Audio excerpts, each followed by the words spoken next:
At my father's lavish retirement dinner, he raised his crystal glass to the room of 200 elite guests and declared that a man's true legacy is only carried by the children who make him proud.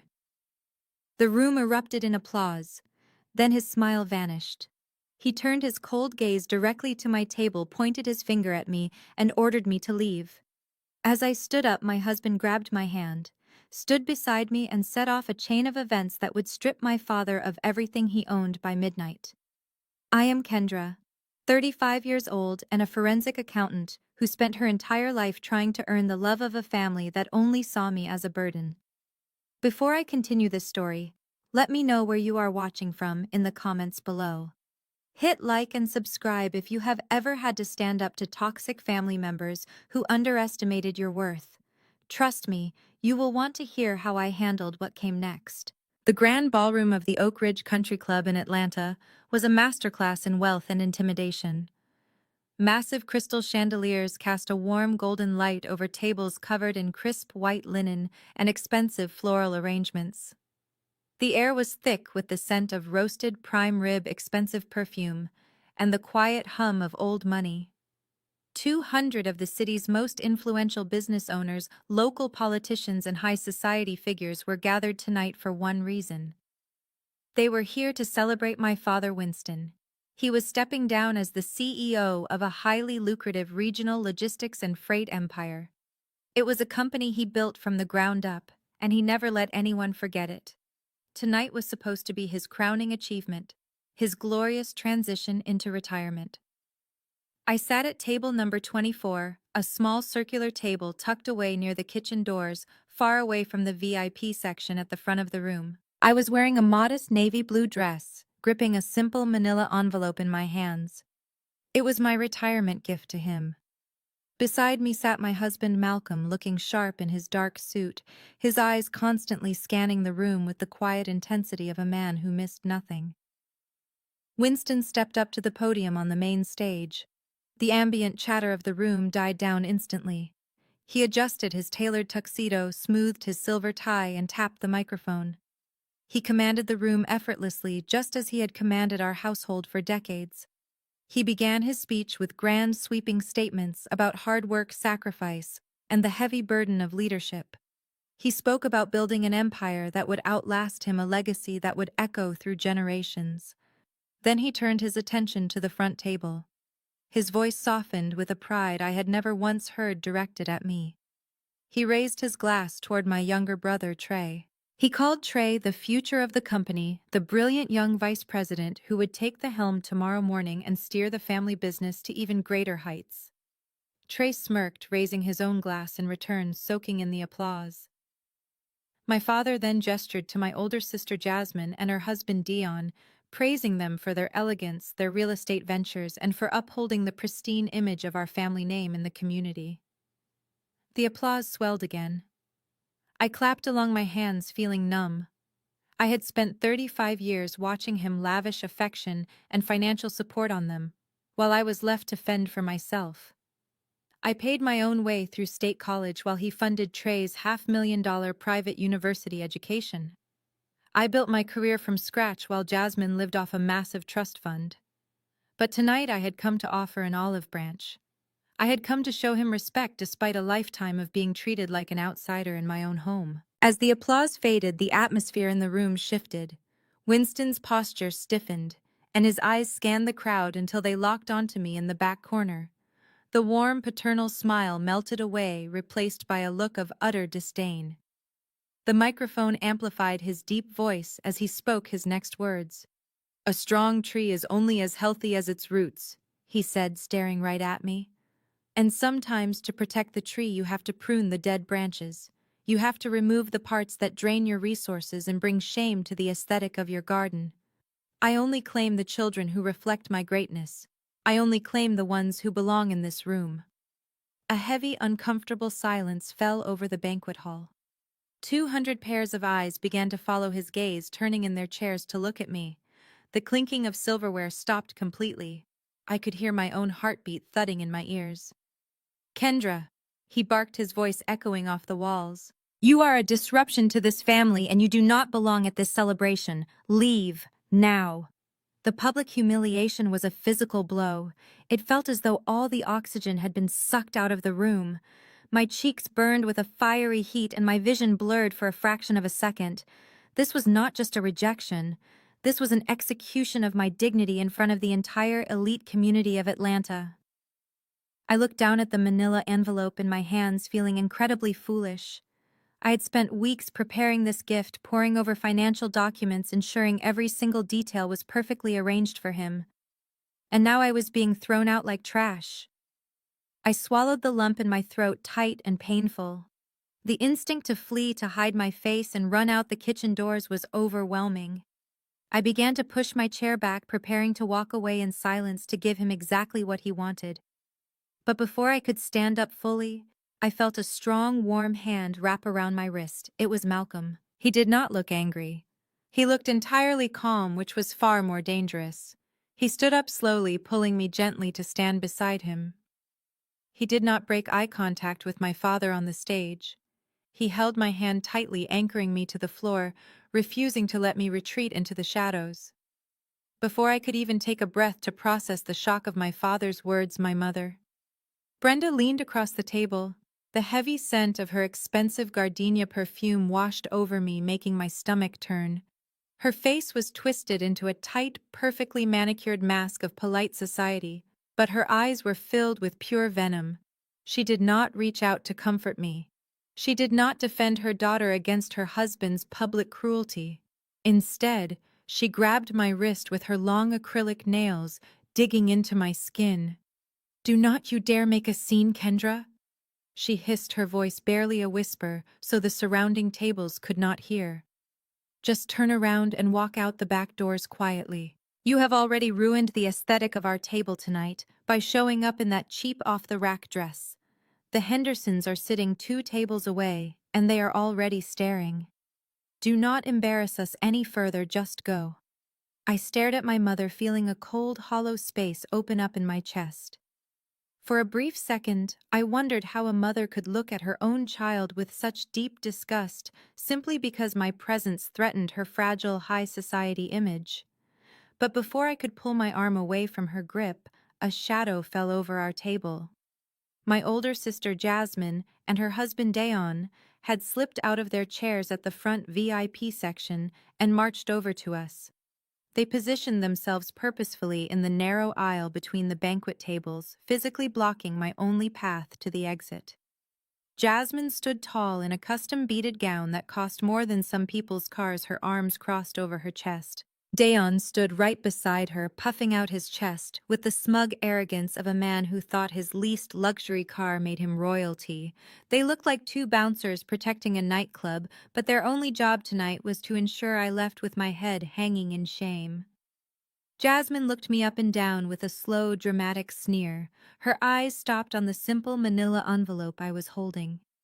She let out a sharp, cruel laugh that cut through the low murmur of the dining room.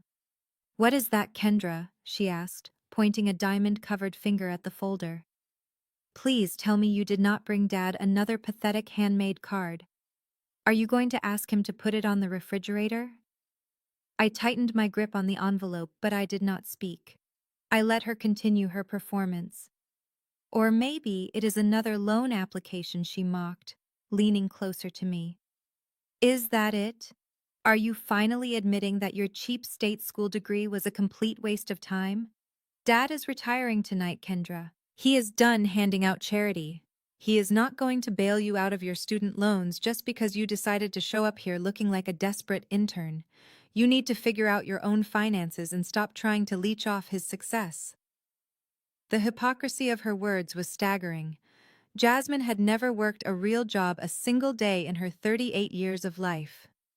She lived entirely off a massive trust fund my father had set up for her, playing the role of a wealthy socialite while treating everyone around her like the help. And yet here she was, accusing me of being the parasite. I had paid for every single credit hour of my education by working double shifts and skipping meals. I was a self-made woman. But in their eyes, I would always be the poor failure who was not good enough for private tuition. Dayon decided it was his turn to chime in. He adjusted his expensive watch, making sure it caught the light from the chandeliers overhead. "Look, Kendra," he said, shaking his head with mock pity. "Jasmine is right. We are operating on a different level now. I am closing massive real estate deals every week, and Trey is taking over the logistics empire tomorrow. We are building generational wealth. We simply do not have the time or the energy to deal with your financial struggles anymore.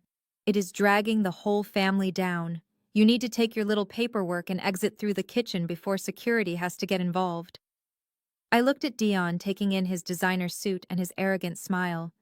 It took every ounce of my professional self-control not to laugh right in his face. He loved playing the role of the big-shot real estate mogul, relying heavily on my father's money to fund his flashy lifestyle. He truly believed he was untouchable. He had no idea that I knew exactly where his money was actually coming from. My mother let go of my wrist and smoothed out the napkin on her lap, pretending to be completely unbothered by the hostility her oldest daughter was projecting. "Just listen to your sister Kendra," Brenda said, waving her hand dismissively. "Go home. We will send you a slice of the retirement cake if there is any left over." They all stood there waiting for me to break. They expected the familiar routine. They expected me to lower my eyes, apologize for breathing their air, and scurry away into the night feeling worthless. For 35 years, that was exactly how this dynamic played out. They would push, and I would fold. But tonight was different. The woman standing before them was no longer a scared little girl seeking their validation.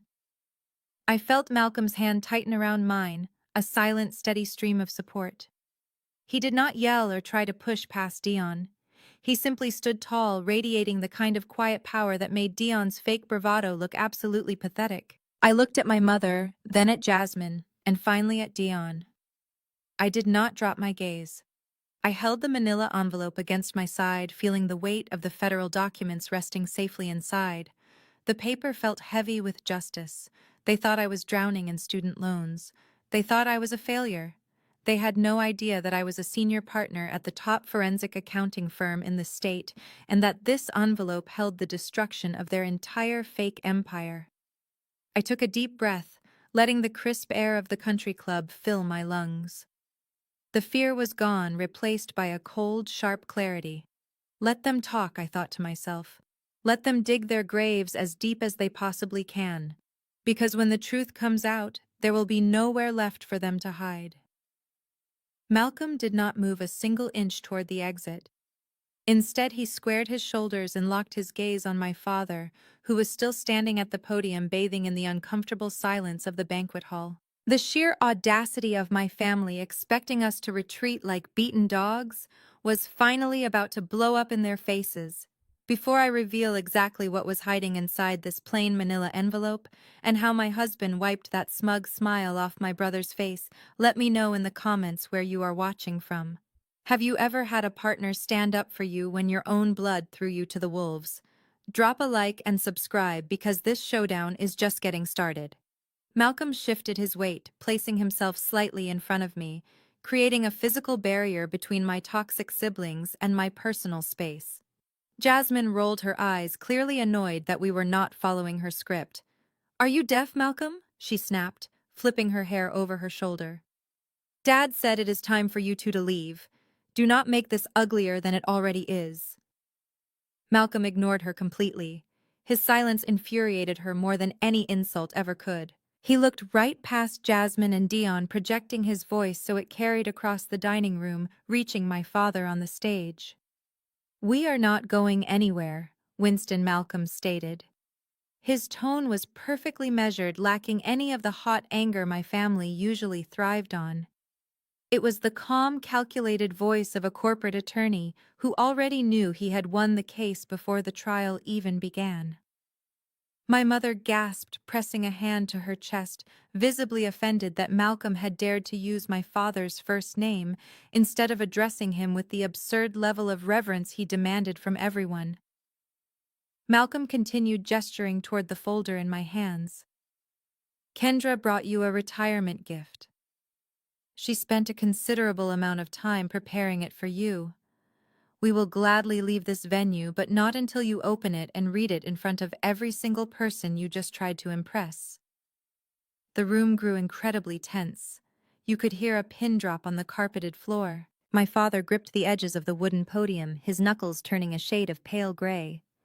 He was a man who ruled by intimidation, and he was entirely unequipped to handle someone like Malcolm, who could not be bullied, bought, or shamed. The standoff was no longer just about me being the family scapegoat. It was a public challenge to my father's authority.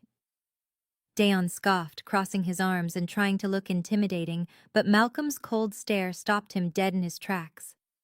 From the VIP tables, I saw my younger brother Trey pushing his chair back aggressively. The golden child was getting ready to defend his father's honor, unaware that they were all walking directly into a trap.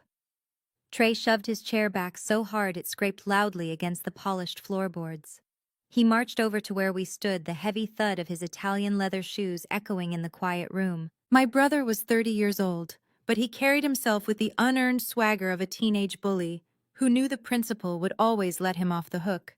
He stopped inches from Malcolm's face, invading his personal space, in a blatant attempt at physical intimidation. "Are you out of your mind, Malcolm?" Trey demanded, his voice dripping with venom. "You do not come into my father's party and start issuing ultimatums." Malcolm merely raised an eyebrow, remaining perfectly still. "I am simply asking a man to open his retirement gift tray. Is there a company policy against that?" Trey let out a harsh, mocking laugh that carried across the surrounding tables. Several guests turned to watch the spectacle, whispering behind their crystal champagne flutes. "Do not try to play smart with me," Trey snarled.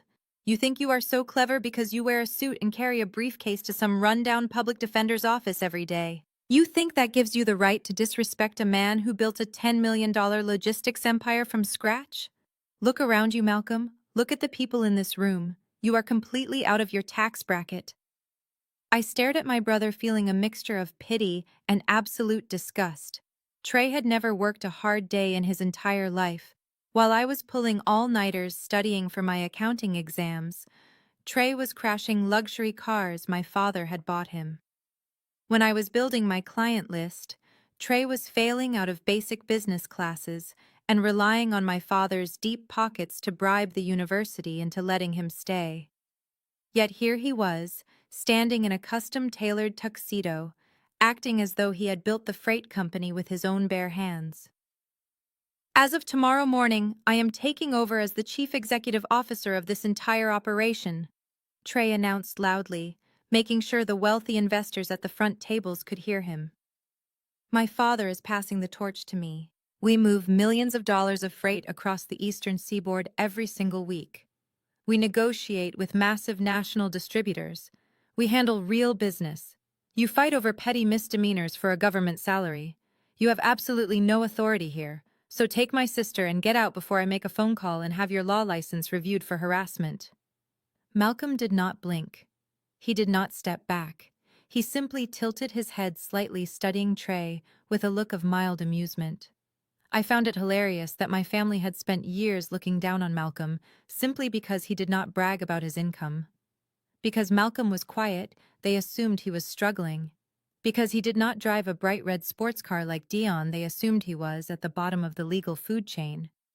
They had no idea that Malcolm was a senior corporate litigator who handled corporate mergers and hostile acquisitions worth more than my father's entire logistics company combined. "I am speaking to you," Trey barked, stepping even closer until their chests were almost touching.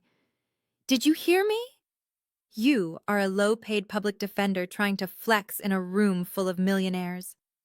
It is embarrassing. Kendra is embarrassing. You both need to walk out those doors right now, or I will have the country club valet throw your cheap car off the property." From the stage, my father Winston watched the confrontation with a look of immense pride. He was thrilled to see his golden child stepping up to defend the family honor. My mother Brenda was practically glowing, her earlier panic replaced by a smug satisfaction. She truly believed her son was a powerful executive putting a lesser man in his place. It was a masterclass in mass delusion. Trey believed his own lies. He believed he was a successful businessman simply because his name was printed on a shiny gold vice president plaque on an office door. He had convinced himself that the company was thriving under his leadership, completely blind to the reality of his own sheer incompetence. Malcolm dealt with ruthless billionaire executives on a daily basis. He sat across the table from men who could ruin economies with a single signature. Watching Trey puff out his chest and throw around the phrase $10 million was like watching a toddler threaten a lion with a plastic sword. Malcolm adjusted his cuffs with slow, deliberate movements, deliberately ignoring Trey's hostile posturing. "You seem very confident for a man whose name is not actually on the deed to the company, Trey," Malcolm said, his voice low and dangerously calm. Trey flushed a deep shade of red, his jaw clenching tightly. "My name goes on the paperwork tomorrow morning at 9 o'clock, he spat back. "And the first thing I am going to do is make sure Kendra is officially written out of any future dividends." Dad was right to cut her off. "She brings nothing to this family but resentment. You two are standing in a room built by winners, and you are nothing but a pair of bitter losers trying to ruin a celebration because you are broke." The arrogance radiating from him was suffocating.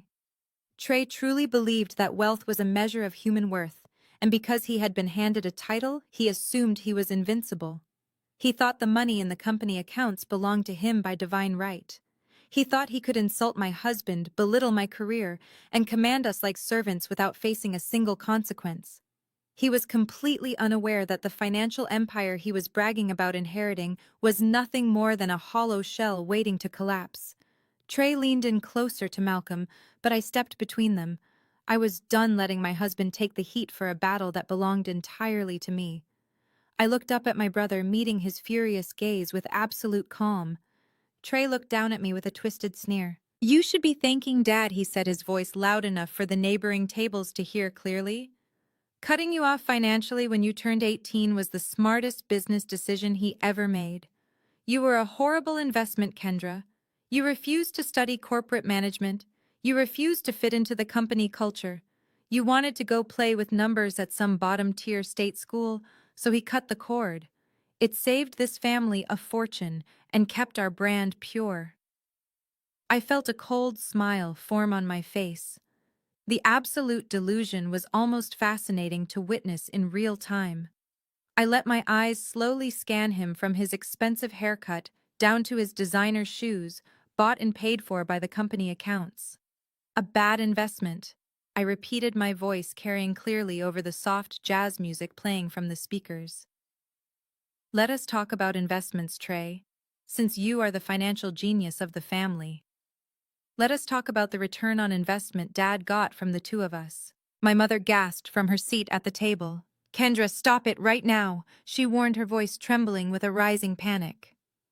"You are embarrassing yourself, and you are embarrassing us in front of the mayor." I did not look at her. I kept my eyes locked on Trey. Dad refused to co-sign my student loans because I would not major in exactly what he wanted, I said, keeping my tone perfectly level and precise. "So I worked the night shift at a 24-hour diner. I paid for my own textbooks out of pocket. I graduated summa cum laude from that bottom-tier state school you love to mock, and I earned my certified public accountant license before I even turned 23. I built my own wealth from absolute scratch." I took a deliberate step forward, forcing Trey to step back slightly to maintain his balance. "And what was your return on investment, Trey?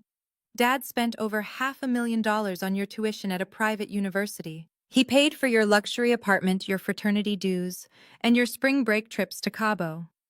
And what exactly did you give him in return for all that capital?" Trey opened his mouth to speak, but I did not let him get a single syllable out. "You failed out of your finance program twice," I said, my voice slicing through the heavy air of the ballroom like a scalpel. "You spent 5 years getting a generic communications degree that you barely passed. And the only thing you actually earned during your entire college career was a suspended driver's license from crashing your Porsche into a retaining wall while intoxicated." Dad had to pay a highly priced defense lawyer another $50,000 just to keep your criminal record clean. Shut up! Kendra Trey hissed, his face turning from red to a dangerous shade of purple. You do not know what you are talking about. I run the logistics division. I manage 50 employees. You manage absolutely nothing, I shot back immediately, not giving him an inch of breathing room. You hold a fake vice president title because Dad created a position out of thin air just to give you an office with a corner window. You show up at 11 in the morning, take a 3-hour lunch, and spend the rest of the afternoon playing golf on the company dime. Your own warehouse managers do not even report to you because they know you cannot read a basic freight manifest. You are a mascot tray. You are not an executive. The guests at the nearby tables were no longer pretending to ignore us. They were dead silent, hanging on to every single word. The pristine illusion of the perfect, wealthy Atlanta family was cracking wide open for all of high society to see.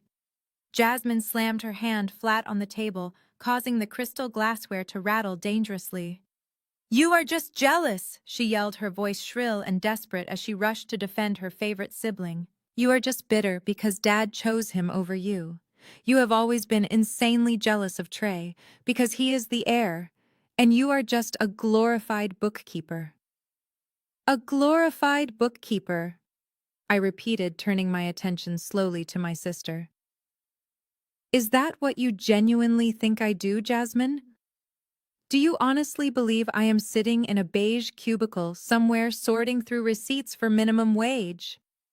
Jasmine crossed her arms, looking away dismissively. We all know you are struggling, she scoffed, adjusting her diamond necklace. You show up here in a cheap dress trying to cause a scene because you want a handout. Dad is not going to write you a check, Kendra, so just give up and go home to your little apartment. The staggering ignorance of my family was breathtaking. They were so blinded by their own arrogance and obsession with status that they never once bothered to look into what I actually did for a living. They never bothered to check the name of the firm I worked for or the high-profile clients I represented. They simply assumed that, because I did not flaunt designer labels on social media and lease cars, I could not afford, I must be living in crushing poverty. Malcolm chuckled softly beside me. It was a cold, dark sound that made Dion physically flinch. You people really have no idea who you are talking to, Malcolm said, shaking his head in pure disbelief.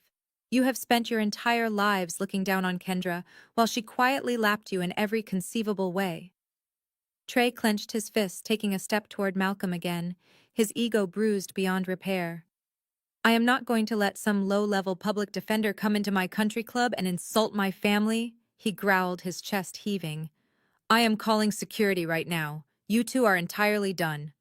Before Trey could even reach into his tuxedo pocket for his phone, my mother beat him to it. She had been waving frantically at the banquet manager for the past 2 minutes, her perfectly manicured facade completely crumbling under the weight of the public spectacle we were causing.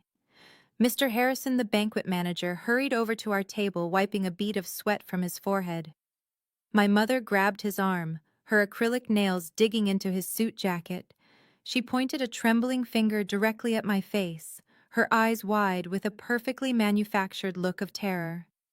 These people are trespassing, Brenda declared, her voice shaking with dramatic flair. They were not invited to this private event, and they are becoming verbally aggressive. My husband is retiring tonight, and we have highly respected politicians and corporate investors in this room. We cannot have these violent instigators threatening our safety. I want them removed from the property immediately. I stared at the woman who gave birth to me, completely, entirely stunned by her capacity for manipulation. She was standing there in her expensive gown, lying straight to the face of the country club manager, painting her own daughter as a violent criminal just to save face in front of her country club friends.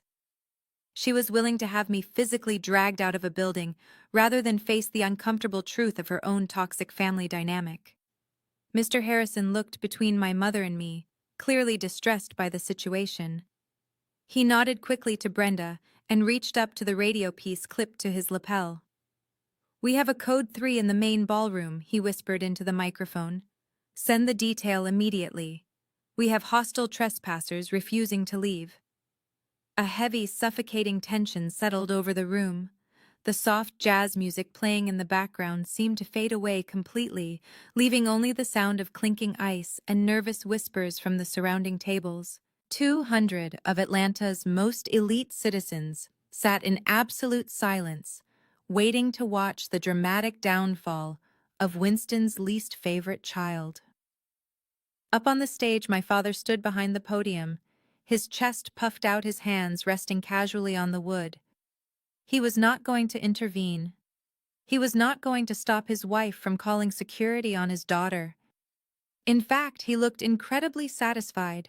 He loved this display of absolute power. He loved knowing that he could simply snap his fingers and have me erased from his perfect picture. He offered me a slow, mocking smile, a silent confirmation that he had won.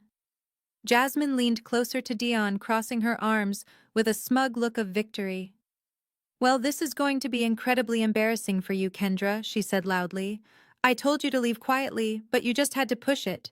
Now you are going to be paraded out of here like common criminals. I hope you parked your little economy car far away, because the valet is going to laugh right in your face." Trey stood off to the side, adjusting his tie, looking incredibly pleased with himself. He honestly believed he had intimidated us. He thought his empty threats and his fake vice president title were the reasons we were about to be ejected. Within 30 seconds, the heavy double doors at the back of the banquet hall swung open. 3 large security guards dressed in crisp, dark uniforms marched into the room.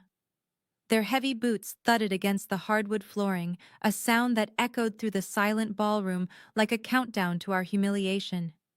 The guests parted like the Red Sea, giving the guards a clear path directly to table 24.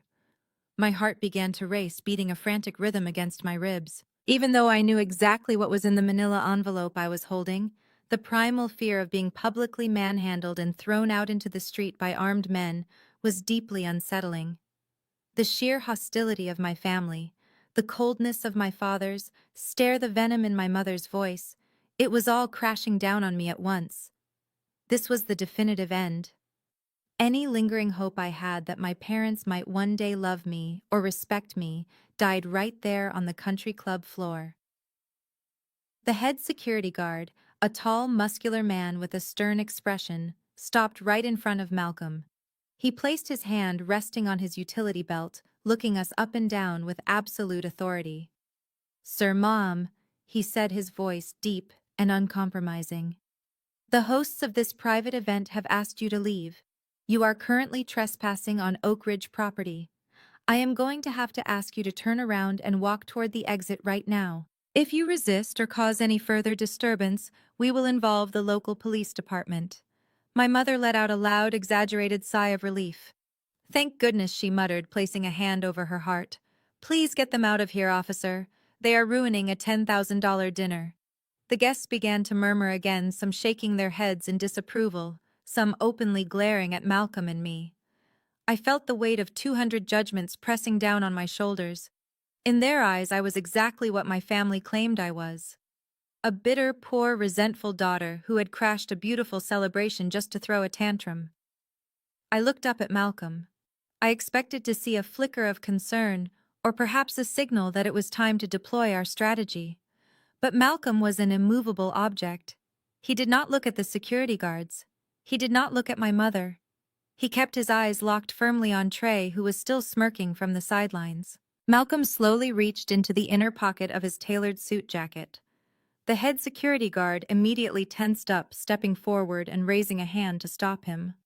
"Sir, keep your hands where I can see them," the guard warned, his tone dropping an octave. But Malcolm simply produced a sleek black leather wallet.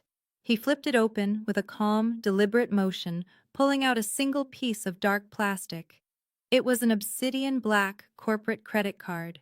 He held it between his fingers, the silver numbers catching the light from the chandeliers overhead. The trap was officially set, and my family had just walked straight into the jaws of it. Malcolm held the heavy metal card between his index and middle finger, perfectly steady. The head security guard frowned, his hand still resting cautiously on his utility belt. He looked from the card to Malcolm's face, clearly unsure of what was happening. This was not the reaction he usually got from trespassers. "Mr. Harrison," Malcolm said, his voice slicing through the thick silence of the ballroom. He did not look at the guard. He looked directly at the banquet manager, who was still sweating nervously next to my mother. "Before your men lay a single finger on my wife or attempt to escort us off this property, I highly suggest you pull out your tablet and open the final billing manifest for tonight's event." My mother let out an exasperated sigh, throwing her hands up in the air. "This is ridiculous," she announced to the crowd. "They are stalling. Mr. Harrison, please do your job and remove them.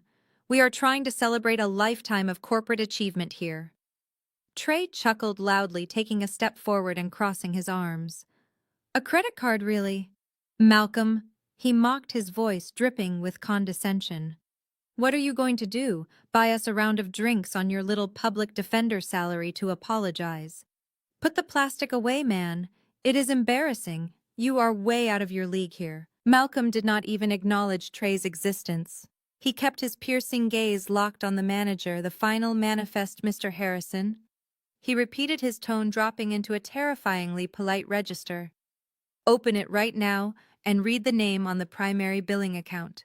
If you fail to do so, and your guards touch my wife, I will personally ensure this country club is buried in so many civil rights and corporate liability lawsuits that you will be auctioning off these crystal chandeliers to pay your legal fees." The banquet manager swallowed hard. He was a man who survived in the hospitality industry by reading the room, and right now his instincts were screaming that Malcolm was not bluffing. With trembling hands, Mr. Harrison reached into his suit jacket and pulled out his digital tablet. He tapped the screen rapidly, his eyes scanning the data for the Oak Ridge Country Club retirement gala. Jasmine rolled her eyes, leaning against Dion. "I cannot believe we have to stand here and watch this pathetic performance," she complained loudly. "Just let them throw you out, Kendra. Have a shred of dignity for once in your life." I stood in silence, watching the exact moment the color completely drained from Mr. Harrison's face. He stared at his tablet screen, his mouth falling slightly open. He blinked rapidly, as if trying to force the letters on the screen to change, but they remained exactly the same. He looked up at Malcolm, then down at the black corporate card in his hand, and then over to my father, who was still standing at the podium. "Call them off, Mr. Harrison," Malcolm instructed softly. The manager scrambled forward, waving his hands frantically at the three large security guards. "Stand down," he ordered, his voice cracking slightly. "Officers, please step back. Stand down right now." The head guard looked confused, but he immediately dropped his hand from his belt and took 2 steps back, giving us a wide berth. My mother stared at the manager in absolute disbelief. "What are you doing?" Brenda demanded, her voice shrill and panicked. "I told you to remove them. They are ruining the aesthetic of my party." Mr. Harrison took a deep breath, looking terrified, as he turned to face my mother. "I cannot do that, ma'am," he stammered, wiping his forehead with a cloth handkerchief. "I absolutely cannot ask them to leave." "And why the hell not?" Trey barked, stepping aggressively toward the manager. "My father rented this entire ballroom for the night. We are the hosts. We want them gone." Malcolm finally smiled. It was a terrifying, predatory smile. "Your father did not rent this room," Trey, Malcolm said, turning to face my brother. "Your father tried to rent this room. But 3 days ago, when the country club attempted to process the final payment for this $50,000 event, Winston's platinum credit cards mysteriously declined." The word "declined" echoed through the silent banquet hall like a gunshot. 200 wealthy guests gasped in unison. My father's jaw dropped, his eyes widening in sheer horror. In the elite circles of Atlanta high society, a declined credit card was a fate worse than death. It was the ultimate mark of failure. "That is a lie," my father boomed into the microphone, his voice shaking with a mixture of rage and panic. "It was a simple banking error. My accounts are perfectly fine." "It was not a banking error," Winston, Malcolm corrected, projecting his voice so every single person in the room could hear the truth. "Mr. Harrison was going to cancel the catering, pull the staff, and lock the doors on this entire masquerade." The only reason this party is happening tonight, the only reason you are eating prime rib and drinking expensive champagne is because Kendra stepped in. I watched my mother stumble backward slightly as if she had been physically struck. Her eyes darted from me to Malcolm and then to the manager, hoping someone would tell her it was a joke. Mr. Harrison read the name on the account Malcolm commanded. The manager cleared his throat, looking down at his tablet. The $50,000 invoice was paid in full on Wednesday morning by Vanguard Forensic Financials. He announced, his voice trembling. The authorized signer on the corporate account is Kendra. The silence that followed was so absolute it felt heavy. The guards looked at each other and quietly backed away toward the kitchen doors, realizing they had just tried to throw out the person who bought the building for the night. Malcolm slipped the black card back into his wallet and slid it into his jacket pocket. He looked at my mother, who was now gripping the edge of the table for support. "So you see," Brenda, Malcolm said, his voice dripping with cold satisfaction. "You cannot kick us out of this room for trespassing because, legally speaking, we own the room tonight. We paid for the chandeliers. We paid for the security guards you just tried to weaponize. We even paid for the microphone Winston is currently sweating all over." Jasmine stood frozen, her mouth opening and closing like a fish out of water. Dion looked physically sick, shifting his weight nervously from side to side. Trey looked completely lost, staring at me as if I had just grown a second head. "You think you are so smart?" Trey finally stammered, trying to salvage his shattered ego. "You think paying for a party makes you a big shot? Dad probably just had a fraud alert on his account because he travels so much. He will write you a check for the 50 grand tomorrow morning and you can go back to your miserable life." I finally stepped forward, brushing past Malcolm to stand directly in front of my brother. I looked him dead in the eyes, letting 35 years of suppressed anger rise to the surface. It was time to pull the curtain back completely. "He is not going to write me a check tomorrow, Trey," I said, my voice perfectly steady. "He is not going to write anyone a check ever again." My father gripped the wooden podium so hard I thought the wood might snap. "Kendra," he warned, his voice a low, dangerous growl. "Do not say another word." I ignored him entirely, keeping my focus on the golden child who was about to lose his entire world. He did not have a fraud alert on his card. "Trey," I continued, watching the confusion spread across my brother's face. "I know exactly why his payment bounced. And before this night is over, you are all going to know too." The whispers started immediately. At first it was just a low hum of confusion from the tables closest to us, but within seconds it spread across the entire ballroom like a wildfire.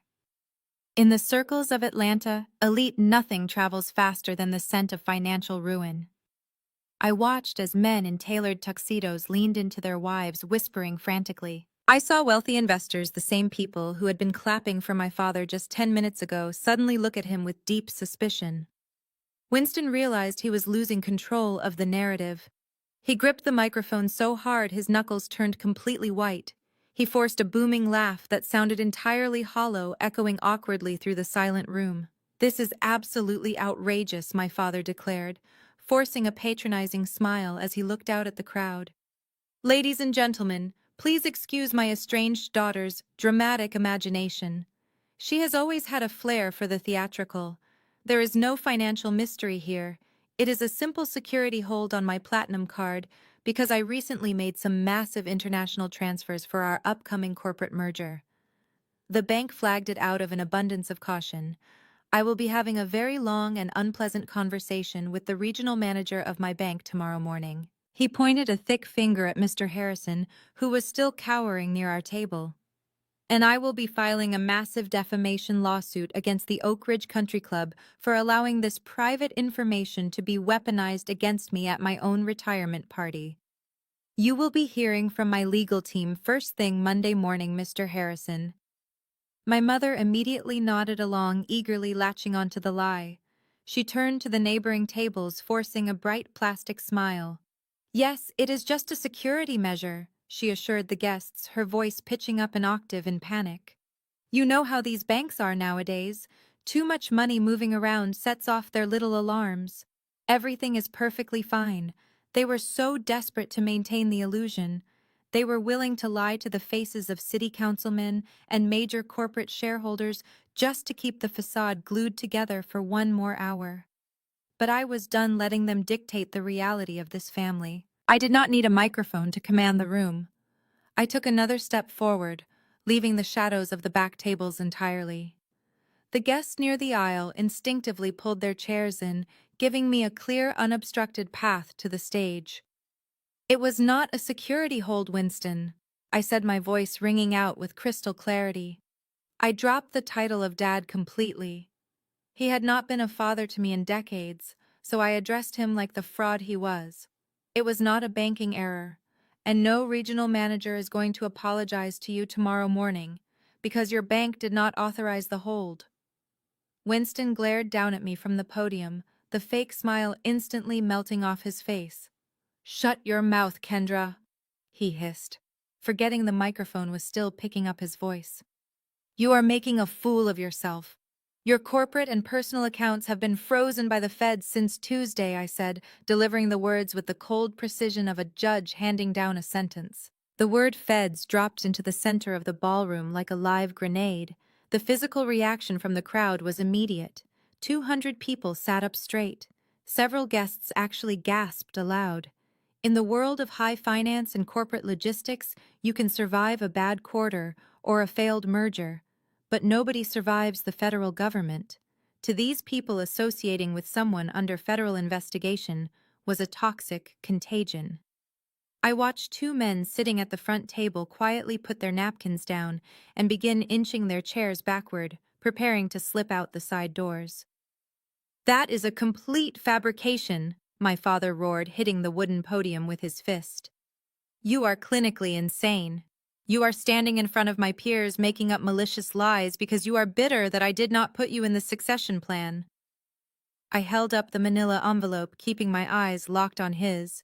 Tuesday morning at 8:15 Eastern Standard Time, the Federal Financial Crimes Division placed an absolute freeze on every single asset tied to your Social Security number and the company tax identification number, I explained, detailing the facts with surgical accuracy. "Your primary checking accounts, your offshore savings accounts in the Caymans, your investment portfolios, they are all locked down. The government has seized control of your financial existence, Winston." "Lies," Trey shouted from the side of the room, pointing a trembling finger at me. "You do not know anything about his accounts. You do not have access to that information. You are just guessing." I turned slightly to look at my brother. "Check your phone, Trey," I suggested calmly. "Open your banking application right now. Check the corporate expense account you love to use for your bottle service at the nightclubs." Trey froze. He looked at me, his confidence wavering for the very first time tonight. He slowly reached into his tuxedo pocket and pulled out his smartphone. His fingers moved frantically across the glowing screen, tapping into his mobile banking app. Jasmine, who had been standing next to Dion with a look of pure disgust, suddenly grew very pale. She grabbed her own diamond-encrusted phone from her designer clutch and began swiping aggressively. "Check your trust fund, Jasmine," I told her, not raising my voice but making sure she heard every word. "The trust fund you use to pay for your weekly spa treatments and your custom gowns. Look at the available balance." For 10 agonizing seconds, the only sound in the room was the heavy breathing of my family and the soft jazz music that was completely oblivious to the destruction happening. Then Jasmine let out a sound that was half gasp, half sob. Her phone slipped from her fingers and clattered onto the hardwood floor. "It is 0, she whispered, staring at the glowing screen on the ground. "Dion, the account says 0. It says contact branch administrator. Everything is gone." Trey was staring at his screen, his mouth hanging open. "The corporate accounts are locked," he muttered, his voice completely stripped of its usual arrogance. "It says the assets are frozen pending external review." My mother let out a shrill cry, rushing over to Trey and grabbing his arm. "What do you mean, frozen?" she demanded, shaking him. "Show me the screen, Trey. Show me the money is still there. We have a mortgage payment on the lake house next week." "The money is not there, Brenda," I told her. watching the reality of their situation finally crash down on them. You cannot pay the mortgage on the lake house. You cannot pay the lease on Dion's luxury cars. You cannot even pay the valet outside to bring your vehicles around tonight. You are completely and utterly broke. Winston gripped the microphone, staring at me with a mixture of pure hatred and sheer terror. He looked like a cornered animal, realizing the trap had completely snapped shut. "How do you know this?" he demanded, his voice dropping into a raspy whisper that the microphone broadcasted to the entire silent room. "How could you possibly know about a federal hold before my own legal team?" I smiled. It was the first genuine smile I had worn all evening. "Because, Winston, I did not just discover the freeze. I am the reason it happened." The elite guests were no longer just whispering. They were openly staring at me, realizing that the quiet scapegoat daughter in the cheap off-the-rack dress was actually the one holding the executioner's axe. I watched my father's empire, the one he had built on a foundation of lies and favoritism, begin to crumble right before my eyes. And we were not even finished yet. Jasmine gripped Dion's arm so tightly, her knuckles turned completely white. She shook him slightly, her perfect manicured nails digging into the expensive fabric of his suit jacket. "Do something, Dion," she pleaded, her voice cracking with a high-pitched shrillness that echoed across the silent ballroom. "Tell them they are lying. Tell them your accounts are fine. We do not need my father's money anyway. You have your own empire. We are entirely independent. Tell them about the Buckhead deal you just closed." Dion did not speak. He did not puff out his chest or adjust his designer watch the way he had just 10 minutes ago. Instead, he was staring blankly at the floor, taking shallow, rapid breaths. A thick bead of sweat rolled down his temple, disappearing into the stiff white collar of his custom-tailored shirt. His hands were trembling so violently, he had to stuff them into his trouser pockets to hide the shaking. He looked exactly like a man standing on the trapdoor of a gallows, waiting for the executioner to pull the lever. "Go ahead, Dion," I urged, my voice dripping with cold, false encouragement. "Tell your wife all about your sprawling real estate empire. Tell her about the massive commercial complex you supposedly bought in Buckhead last month. Explain to the mayor and the city councilman sitting in the front row exactly how you generate your incredible wealth." Dion finally looked up, his eyes darting frantically around the room, looking for an exit. "Shut up, Kendra," he snapped, his voice barely a hoarse whisper. "You have absolutely no idea what you are talking about. My business is entirely separate from this family. You cannot touch me. Keep my name out of your mouth." "That is a fascinating theory, Dion," I replied, taking a slow, deliberate step closer to him. "But as a forensic accountant, my entire professional existence revolves around proving theories wrong. I do not look at the luxury cars you lease or the expensive suits you wear to country club dinners. I look at the paper. And the paper trail you left behind is so incredibly sloppy, it is frankly an insult to my profession." "What is she talking about?" Jasmine asked, looking frantically between me and her husband. "Dayon, tell her she is crazy. You just showed me the blueprints for the new shopping plaza yesterday." "He bought those blueprints off the internet for $50, Jasmine," I said, keeping my eyes locked on Dayon's terrified face. "He is not a real estate developer. He is a parasite. Let us talk about your primary holding company, Dion. Horizon Development Group. That is the name printed in gold foil on your fancy business cards, right? The company that supposedly develops luxury retail spaces across the eastern seaboard. I pulled the corporate filings for Horizon Development last month during my audit." I paused, letting the silence stretch for a fraction of a second to build the tension. The entire room of elite guests was hanging on to my every word, completely captivated by the destruction of a man who had spent years bragging about his fake riches. "Horizon Development is a limited liability company registered to a virtual mailbox in Delaware," I announced, projecting my voice clearly. "You have 0 employees. You own 0 physical assets. You do not hold a single deed to any land.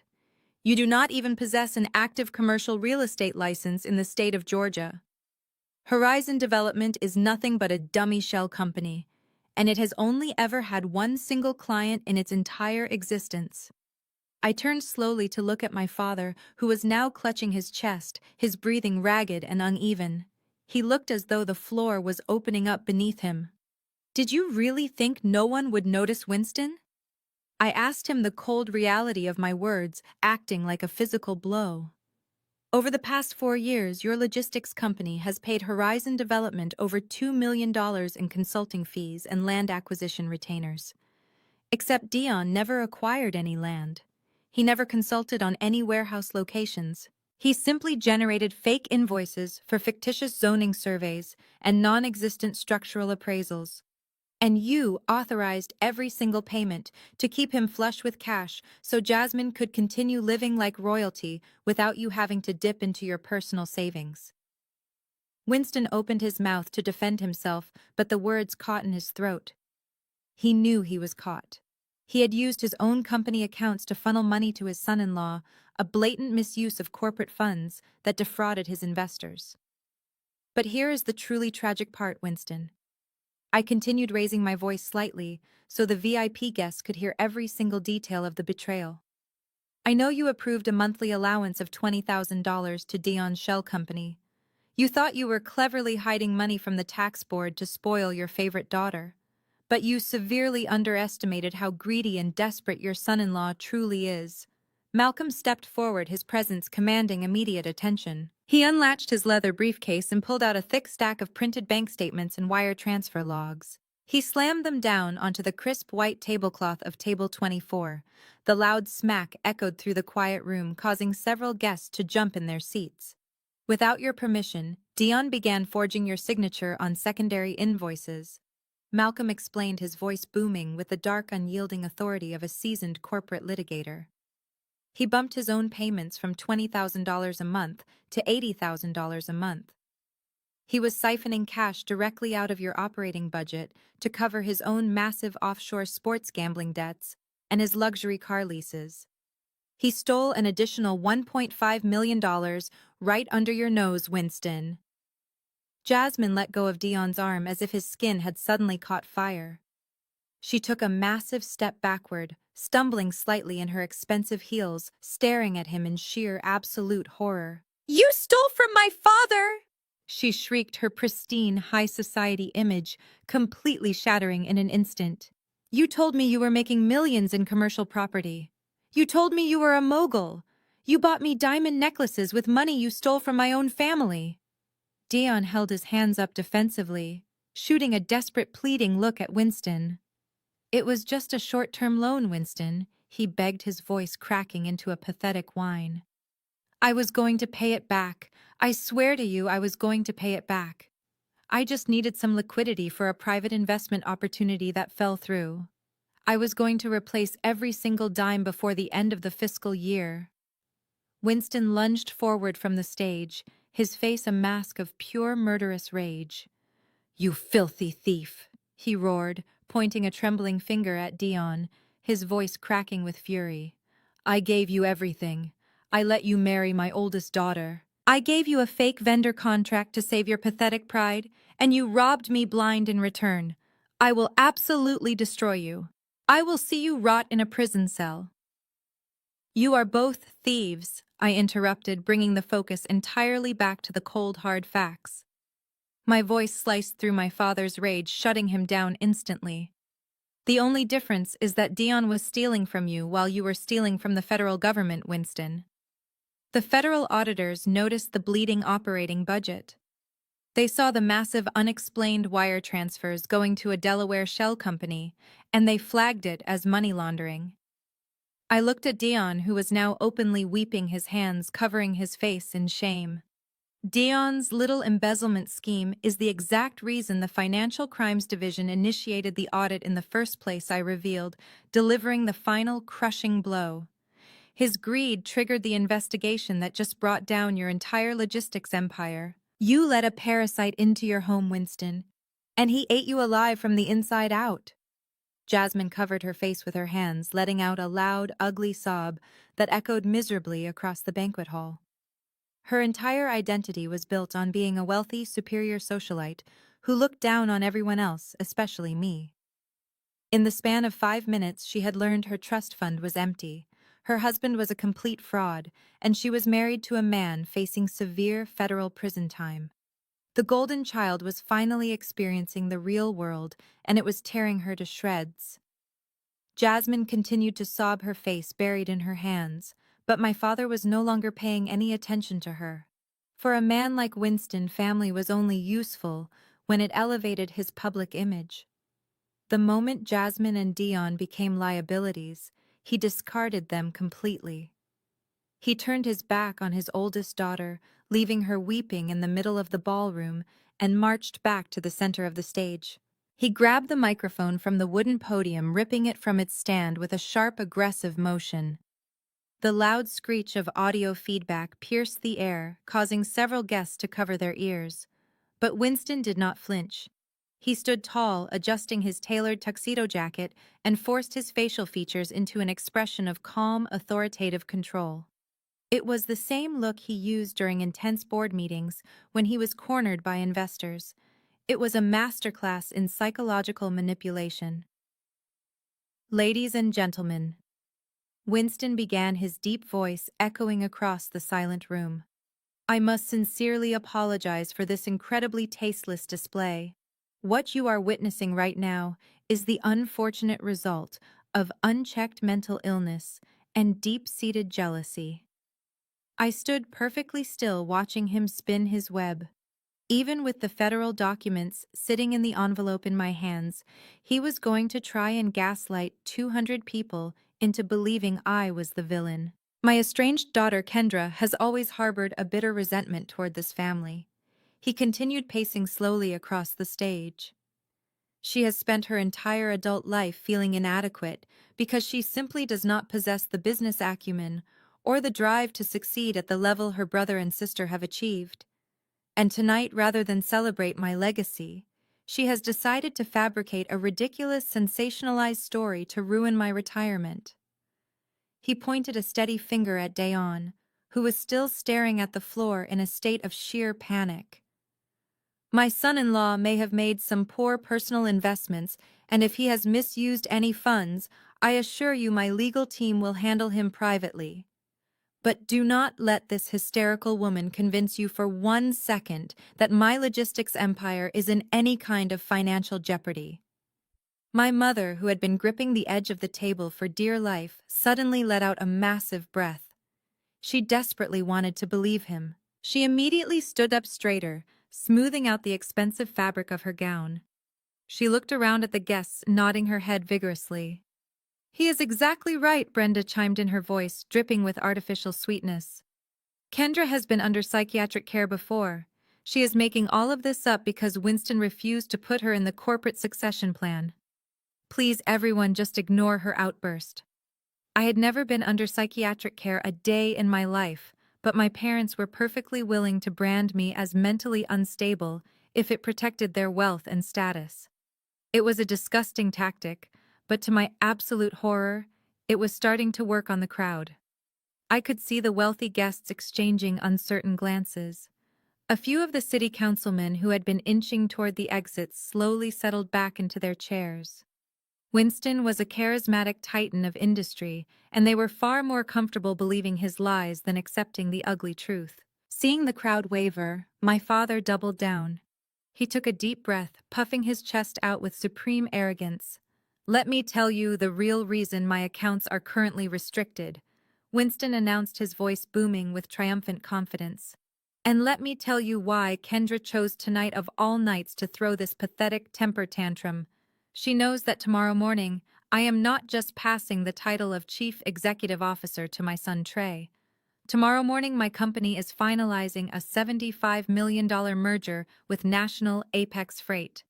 The entire ballroom erupted in loud, shocked murmurs. National Apex Freight was one of the largest shipping conglomerates in the country. A merger of that size was monumental. It was the kind of business deal that would solidify Winston's legacy permanently and elevate our family into the highest echelon of American wealth. That is right, Winston smiled, soaking in the awestruck reactions of his peers. We are being acquired in a historic buyout. And when a merger of this magnitude occurs, the Securities and Exchange Commission requires a standard escrow lockdown on all primary corporate and executive accounts to verify asset valuation. There is no federal criminal audit. There is only a routine compliance freeze. By Monday morning, the hold will be lifted, the ink will be dry, and my family will be wealthier than anyone in this room could possibly imagine. The guests actually began to applaud.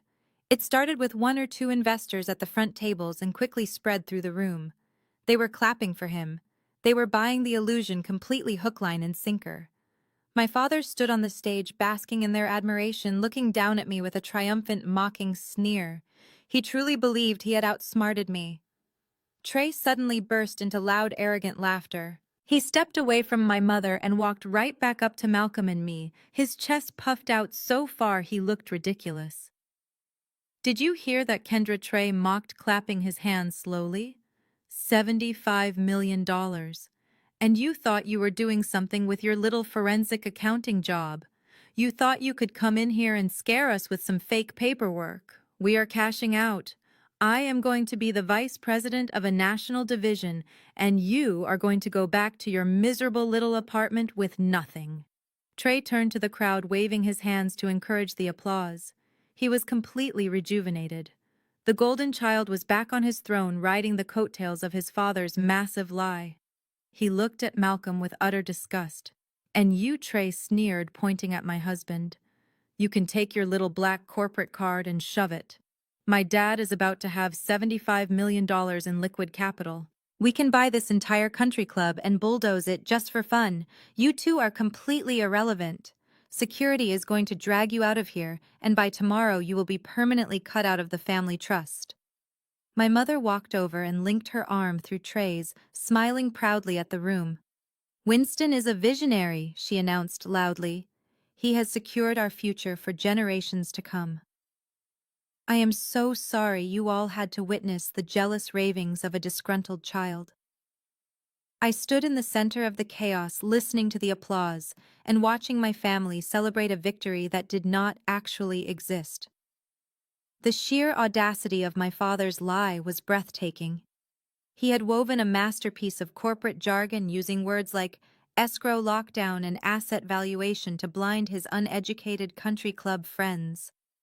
He had thrown his own son-in-law under the bus, labeled his daughter as mentally unstable, and invented a $75 million buyout, all in the span of 3 minutes. It was the performance of a lifetime. And for a brief, fleeting moment, Winston actually looked like the untouchable titan of industry he always pretended to be. But I did not feel defeated. I did not feel the familiar sting of rejection or the urge to cry. Instead, I felt a deep, profound sense of peace, because I knew something that Winston did not know. I knew that the higher he climbed up his mountain of lies, the more devastating his fall was going to be. I turned my head slightly and looked up at Malcolm. My husband had remained perfectly silent during my father's entire bombastic speech. He had let Winston dig the hole as deep as humanly possible. Malcolm caught my eye and gave me a single slow nod. The trap had been baited and Winston had swallowed it whole. It was time for the corporate litigator to take the floor. Malcolm took a slow, deliberate step forward, unbuttoning his tailored suit jacket with a calm precision that instantly commanded attention. He did not rush. He did not shout. He possessed the quiet, terrifying energy of a predator who had successfully backed its prey into a corner with absolutely no way out. He walked right past Trey, treating my brother like an invisible piece of furniture, and stopped at the foot of the stage, looking directly up at my father. Winston is actually telling you the truth about one very specific detail, Malcolm announced. He did not need a microphone. His voice was trained for federal courtrooms and high-stakes arbitration tables. It carried a dark, resonant authority that effortlessly sliced through the remaining murmurs in the ballroom. National Apex Freight is indeed absorbing his logistics company tomorrow morning at 9 o'clock sharp.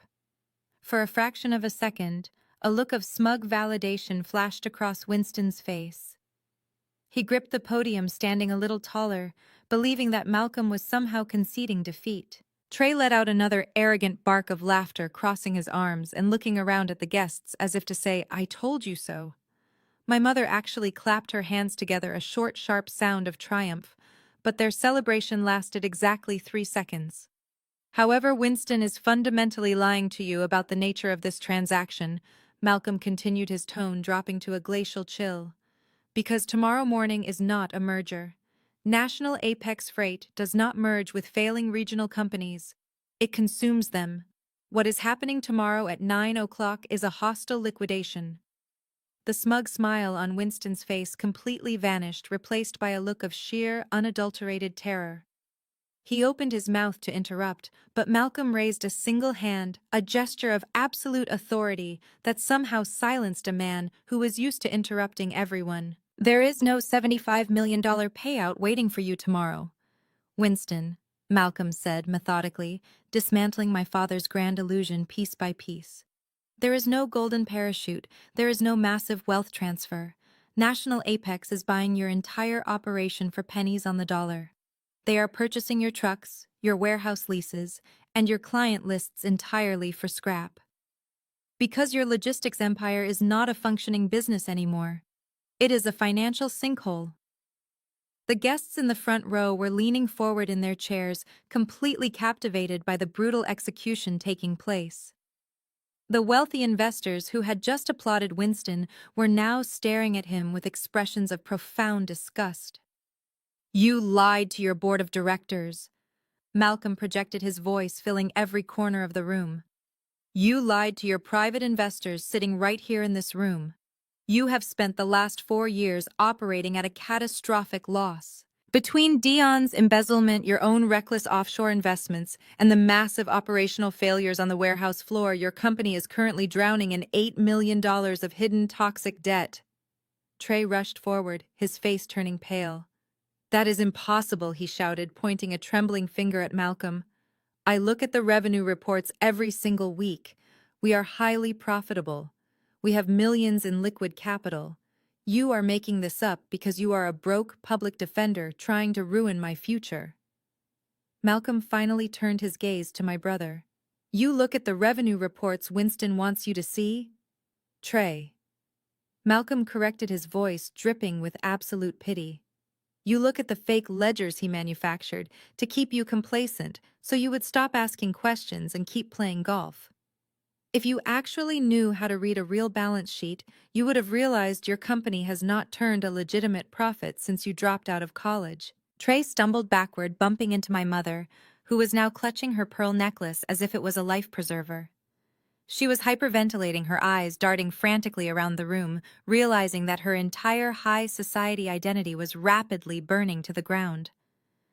To cover that $8 million deficit, Winston illegally leveraged the employee pension fund. Malcolm revealed, delivering a strike that made several guests physically gasp. He mortgaged the commercial insurance policies. He drained every single reserve account, trying to keep the lights on, and the luxury car leases paid. He was running a corporate Ponzi scheme right under the nose of the federal government. And when National Apex Freight discovered the extent of the rot, they did not offer a merger. They offered an ultimatum. Winston leaned heavily against the wooden podium, looking as though all the blood had been drained from his body. He was trembling visibly. The titan of industry. The man who had spent 35 years making me feel completely worthless was suddenly reduced to a weak, terrified old man, exposed in front of the very people he worshipped. "You sign over the company entirely, surrendering all equity and all executive control, or they hand the fraudulent financial records directly to the Department of Justice." Malcolm stated the cold reality of his words, hammering into the silent room. "That is the deal you signed on Wednesday, Winston. You sold your entire legacy just to keep yourself out of a federal penitentiary for one more week." Trey grabbed his own hair, tugging at it in a frantic panic. "But I am the chief executive officer," he cried out, his voice cracking into a high-pitched whine. "Dad told me I am taking over the company tomorrow. He promised me the title. I have an office. I have a staff." "You do not have a staff," Trey Malcolm replied, completely unfazed by my brother's meltdown. "Tomorrow morning at 9 o'clock, A corporate restructuring team is going to walk into that building and terminate the entire executive board. Your office is already being packed into cardboard boxes. You are not a vice president, and you are certainly not a chief executive officer. You are unemployed. Jasmine, who was still weeping near table 24, let out a loud wail, sinking slowly to the floor. Her trust fund was gone. Her husband's money was fake. And now the family company, the ultimate source of her unearned superiority, was completely destroyed. "Who are you?" Winston suddenly rasped, his voice barely audible over the sound of my mother's panicked, hyperventilating. He stared down at Malcolm with wild, bloodshot eyes. "How do you have access to the acquisition terms? Those documents are secured under a strict non-disclosure agreement.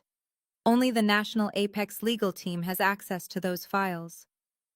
Malcolm reached into his suit jacket and pulled out a heavy embossed business card. He walked up the short steps to the stage, approached the podium, and slapped the card down on the wood right in front of Winston's trembling hands.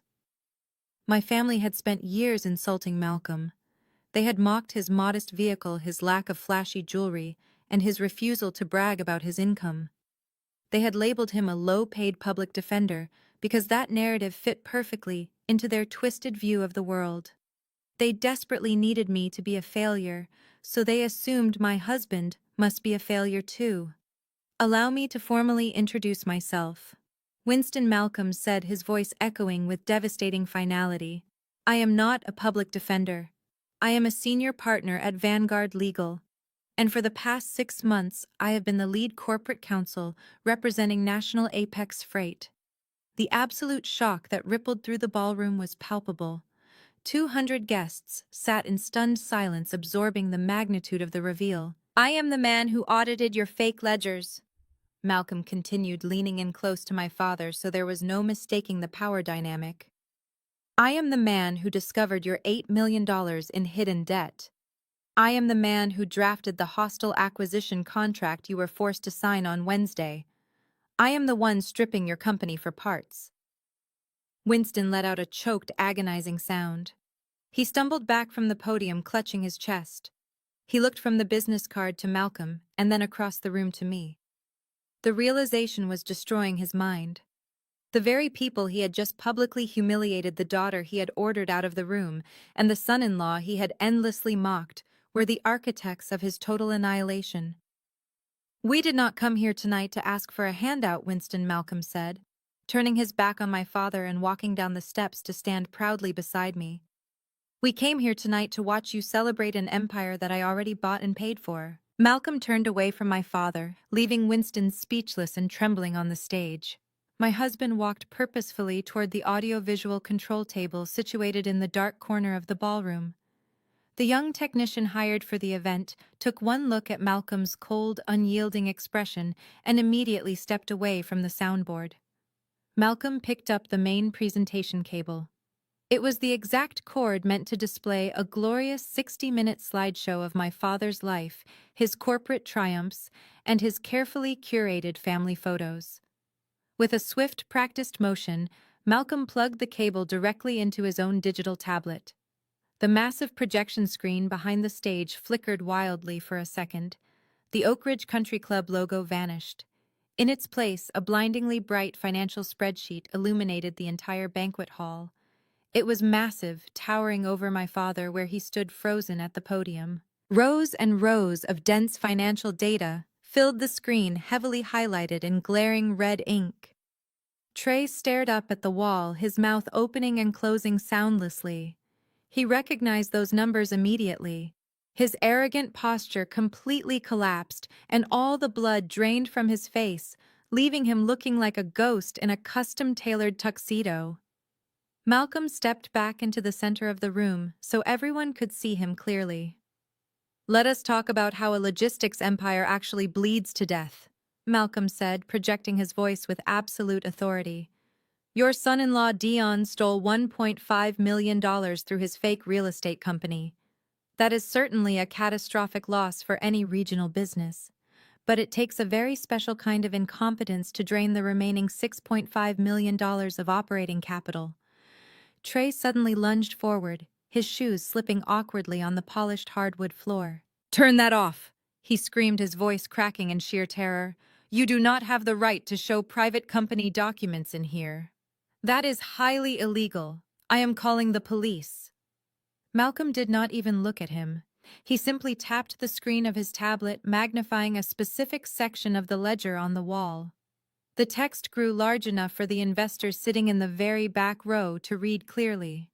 "Notice the recurring line item labeled International Vendor Acquisition," Malcolm instructed, pointing up at the screen like a professor dissecting a corpse. "Over the course of the last 4 years, there are exactly 87 outgoing wire transfers filed under this specific billing code. They average around $75,000 each, sometimes more depending on the season." Winston slumped heavily against the wooden podium, hiding his face from the crowd. He knew exactly what was on that screen. He had spent years trying to bury those exact numbers. "Trey, please explain to the investors sitting in this room what international vendor you were acquiring every single week for 4 years," Malcolm demanded, his tone dropping to a dangerous chill. Trey was hyperventilating now, his chest heaved up and down, and a thick layer of nervous sweat completely ruined his pristine appearance. "It was a consulting firm," he stammered, taking a step backward as several guests leaned forward to stare at him. "It was a logistics consulting firm in South America. Dad approved it. It was for international expansion." Malcolm let out a sharp, humorless laugh that echoed through the silent room. "It is truly remarkable how comfortable you are with lying, Trey. You lie just as easily as you breathe. But the federal government does not care about your creative stories. They only care about routing numbers. And the routing numbers for these 87 wire transfers do not belong to a South American consulting firm. They belong to a highly sophisticated network of offshore shell accounts controlled by an illegal sports gambling syndicate based in Costa Rica." The collective gasp from the ballroom was deafening.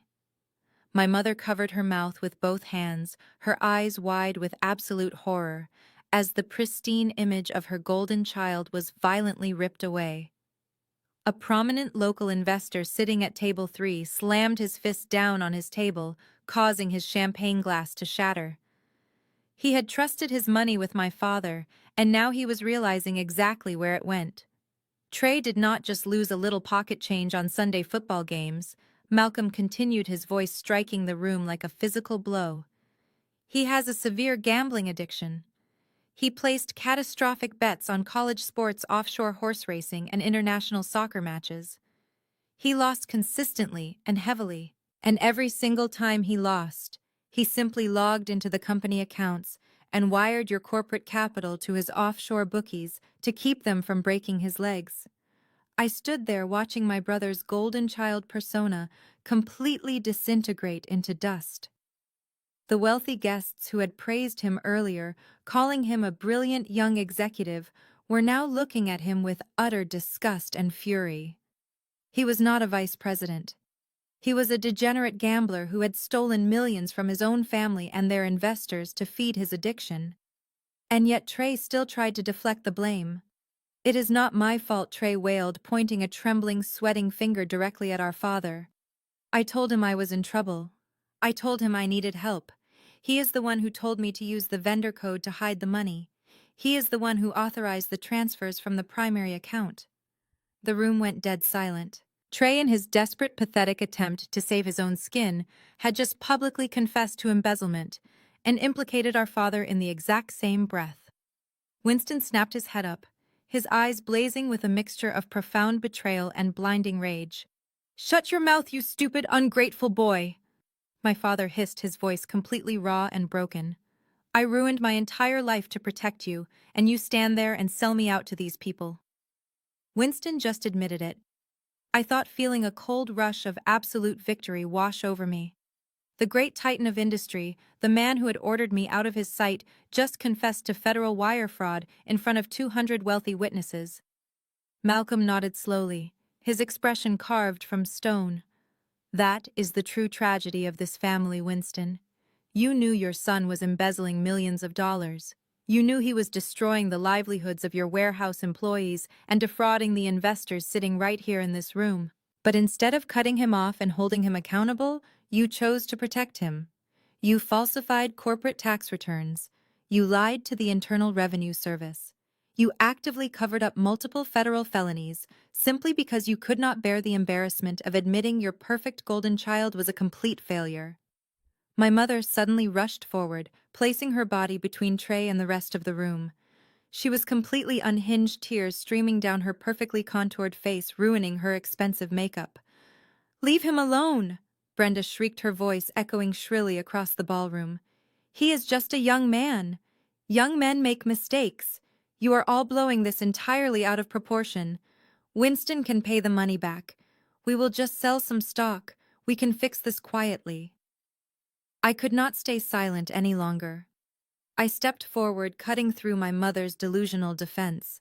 I looked her directly in the eyes, refusing to let her hide behind her fake country club manners for one more second.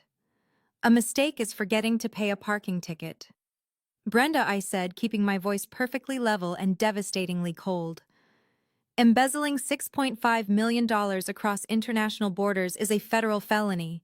And Winston cannot pay the money back because National Apex Freight is seizing every single asset he owns by 9 o'clock tomorrow morning. There is no money left. There is no stock to sell. There is no house on the lake. There is no trust fund for Jasmine. You protected a thief because he was your favorite child, and in return, he burned your entire fake empire to the ground." Trey dropped to his knees right there on the polished hardwood floor. He buried his face in his hands, sobbing loudly and uncontrollably.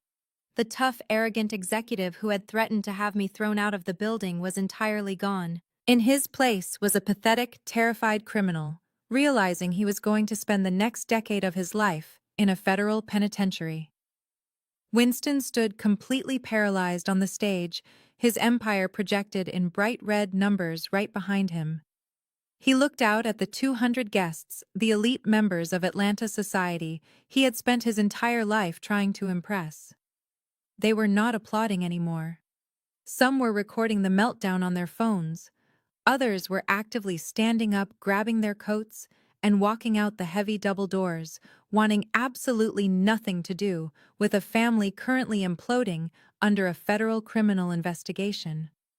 The legacy my father had boasted about 30 minutes ago was completely dead. The empire was gone. And the most beautiful part of it all was that I did not have to lift a single finger to destroy them. They had done it entirely to themselves. I was simply the accountant holding the mirror so they could finally see the horrifying truth of their own reflections. The deafening silence in the ballroom was suddenly shattered by a sound I had never heard my mother make before. It was a visceral, guttural shriek that sounded like a cornered animal.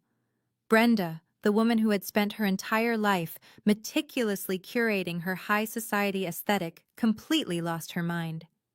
She pushed past the stunned guests, her expensive beaded gown catching on the edge of a wooden chair and tearing audibly. She did not care. She scrambled frantically toward the audio-visual control table in the dark corner of the room.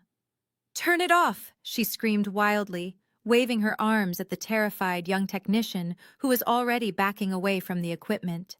She threw herself over the soundboard, grabbing fistfuls of black cables and yanking them with all her might. The massive financial ledger projected on the wall flickered violently before the main power cord snapped out of the socket. The screen went pitch black. The bright red numbers detailing Trey's offshore embezzlement vanished, but it was far too late. The absolute truth had already been burned into the retinas of every single investor in the room. Brenda stood panting heavily, her chest heaving as she gripped the edge of the control table. Her perfectly styled hair was coming undone, falling into her face in a messy tangle. Her expensive mascara was smeared beneath her eyes, making her look hollow and terrifying. She slowly turned around, facing the ballroom. The remaining guests, the very people she had spent decades trying to impress, were staring at her in sheer, absolute horror. They were looking at her not with admiration, but with profound pity and disgust. That realization was the final straw that broke my mother's fragile grip on reality. She could not attack Malcolm because he held the legal power. She could not attack the guests because she still desperately needed their validation. So she did exactly what she had done for 35 years. She turned all of her rage, all of her shame, and all of her failure directly onto me. "You did this," Brenda hissed, pointing a trembling acrylic nail at my face. She marched across the hardwood floor, ignoring her sobbing son and her paralyzed husband. "You planned this, you bitter, evil little girl. You came here tonight specifically to humiliate us."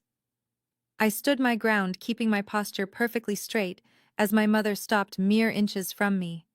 The heavy scent of her gardenia perfume was now mixed with the sour smell of panicked sweat. "You have always been insanely jealous of them," Brenda screamed, her voice echoing shrilly, bouncing off the crystal chandeliers. She gestured wildly toward Trey, who was still curled up on the floor, and then toward Jasmine, who was staring blankly at the wall in a state of shock. "You have spent your entire miserable life plotting against your own blood because you could not stand the fact that they were successful and you were nothing." The sheer audacity of her delusion was staggering. Even as the federal evidence of their fraud sat right in front of her, she was still desperately trying to cling to the narrative that her golden children were superior. Trey was going to be the chief executive officer. She cried out, tears of pure rage streaming down her face. Jasmine married a real estate mogul. They built beautiful lives. They made us proud. They carried the family name with dignity and grace, while you were always the difficult one. You were always the one sitting in the corner quietly judging us. And what did you actually do, Kendra? You sat in the shadows taking notes, trying to find a way to tear down their accomplishments because you knew you could never measure up to them. You are an ungrateful, toxic child. She took another aggressive step forward, trying to use her physical presence to intimidate me, just like she used to do when I was a teenager. "We put a roof over your head," Brenda shouted, poking her finger hard against my shoulder. "We put food on your plate. We bought you clothes. We gave you a life of privilege, and this is how you repay us. By sneaking around with your little accountant job and feeding lies to corporate lawyers so you can steal your father's company. You are just mad because your father cut you off," she continued her rant, becoming more unhinged with every breath. "You are just throwing a massive temper tantrum because he refused to pay your way through life, because he saw through your lazy attitude and knew you would never survive in the corporate world. So you found a way to ruin his retirement. You found a way to destroy your brother's future, just to make yourself feel important. You orchestrated this whole hostile takeover just to punish us for seeing the truth about you." I let her scream. I stood perfectly still and let her hurl every single toxic insult she had stored up over the decades. I watched the ugly reality of her conditional love spill out into the open for everyone to see. She brought up every perceived slight from the past, claiming I purposely ruined family vacations and sabotaged holiday dinners simply by existing. She did not care that Winston had committed federal crimes.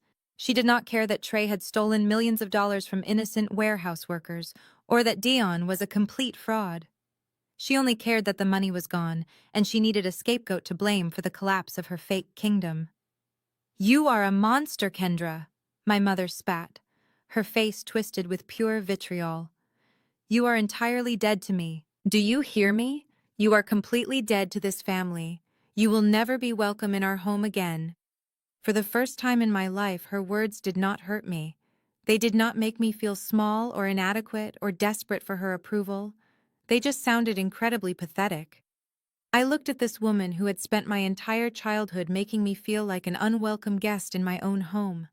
I looked at the mother who had stood by and watched my siblings mock me, who had actively participated in my financial abuse, and who was now trying to blame me for a hurricane she had helped create with her own blind enabling.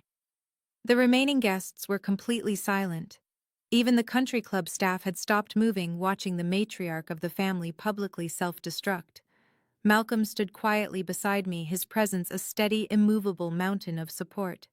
He did not step in to defend me this time because he knew I did not need defending. He knew I was holding the final piece of the puzzle and he was waiting for me to play it. Brenda finally stopped yelling. She stood in front of me, gasping for air, her chest heaving, her face an ugly mask of hatred. She was waiting for me to break. She was waiting for me to lower my eyes. apologize, and take the blame, just like I had always done to keep the peace. She honestly believed her loud, aggressive tantrum was going to force me back into submission. I took a slow, deep breath, letting the silence stretch out for a long, uncomfortable moment. I looked at my mother, and then I looked past her to where my father was still gripping the podium, his knuckles white, his eyes completely empty. It was time to show them exactly who they had been underestimating for the last 35 years. It was time to completely shatter the illusion of their superiority and let them drown in the reality of their own incompetence.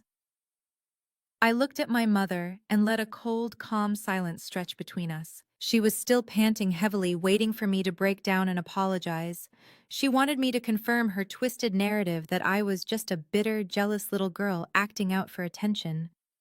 She expected me to lower my head and cry just like I did when I was a teenager, desperately seeking her validation. Instead, I took a deliberate step forward, closing the distance between us. I did not shrink away from her anger. I met her wild eyes with a gaze so steady and unyielding that she actually flinched, taking a half step backward. Jealous. I repeated the word, letting it echo in the quiet ballroom. You honestly believe I did all of this because I am jealous of Trey and Jasmine. You think I am envious of a brother who is currently sobbing on the floor because he is facing a decade in federal prison. You think I want to trade places with a sister whose entire marriage was funded by stolen money and fake real estate deals. You are living in a profound state of delusion, Brenda. There is absolutely nothing in your hollow, fake lives for me to be jealous of. I have never wanted your life. I just wanted you to stop ruining mine. My father gripped the podium, his knuckles still white, his face a mask of panicked confusion. He stared at me as if he was seeing me for the very first time. If you are not jealous, then why did you do this? Winston demanded, his voice shaking with a mixture of fear and rage. Why did you spend your time digging through my company files? How did you even get your hands on my private corporate ledgers? You are not authorized to view those documents. I turned my attention away from my mother and looked directly at the man who had ordered me to leave his party just an hour ago. I did not investigate you out of jealousy, Winston, I said, projecting my voice so the entire room could hear the absolute truth. I investigated you because it is my job. Trey lifted his head from his hands, his face red and swollen from crying. Your job, he choked out, letting out a pathetic, bitter laugh. You are a low-level tax accountant, Kendra. You do taxes for small businesses. You sit in a beige cubicle and plug numbers into a computer. You do not have the clearance or the authority to audit a $10 million logistics company. You are nobody. That right there is the fundamental flaw of this entire family, I told my brother, keeping my tone completely clinical and devoid of any sympathy. You never actually paid attention to anything I did. You were all so obsessed with yourselves and your fake status that you never once bothered to ask what my actual job title was. You just assumed I was a failure because it made you feel better about your own profound incompetence. You needed me to be at the bottom so you could pretend you were at the top. I did not go to a cheap state school to learn how to file basic tax returns. Trey, I explained, stepping into the center of the room so every single investor could see me. I went to school to learn how to track stolen money. I am a forensic accountant, and I do not work in a beige cubicle. I am a senior partner at Vanguard Forensic Financials. The name dropped over the room like a heavy iron weight. The wealthy investors sitting at the front tables were completely mesmerized. They were hanging on to every single syllable. The men who had been applauding my father earlier were now looking at me with a mixture of deep respect and sheer terror. In the corporate world, Vanguard Forensic Financials was not just another accounting firm. We were the apex predators of the financial sector. When a massive corporation was suspected of severe money laundering or federal embezzlement, we were the ones the government called in to tear their books apart. When someone with my job title knocked on your door, your company was already dead. Winston staggered slightly, leaning heavily against the wooden stand. Vanguard, he whispered, his voice barely audible. He recognized the name immediately. Any corporate executive with half a brain knew the name of my firm. It was the firm you prayed you never saw in an email subject line. That is right, Winston. I confirmed, offering him a cold, unforgiving smile. We are the largest and most ruthless financial investigation firm in the entire Southeast. And when the Federal Financial Crimes Division noticed the massive discrepancies in your operating budget, they did not send a standard government auditor to look at your books. They knew your logistics empire was hiding something massive. They suspected severe corporate fraud. They needed specialists who could crack offshore accounts and trace dummy corporations. So the Department of Justice contracted Vanguard Forensic Financials to execute a hostile deep dive into every single account tied to your Social Security number. My mother let out a small, horrified gasp, covering her mouth with her trembling hands. She fell backward into an empty chair, unable to support her own weight anymore. She was finally beginning to understand the magnitude of what was happening. This was not a petty family dispute. This was not a daughter throwing a tantrum at a party. This was a highly coordinated, targeted federal strike.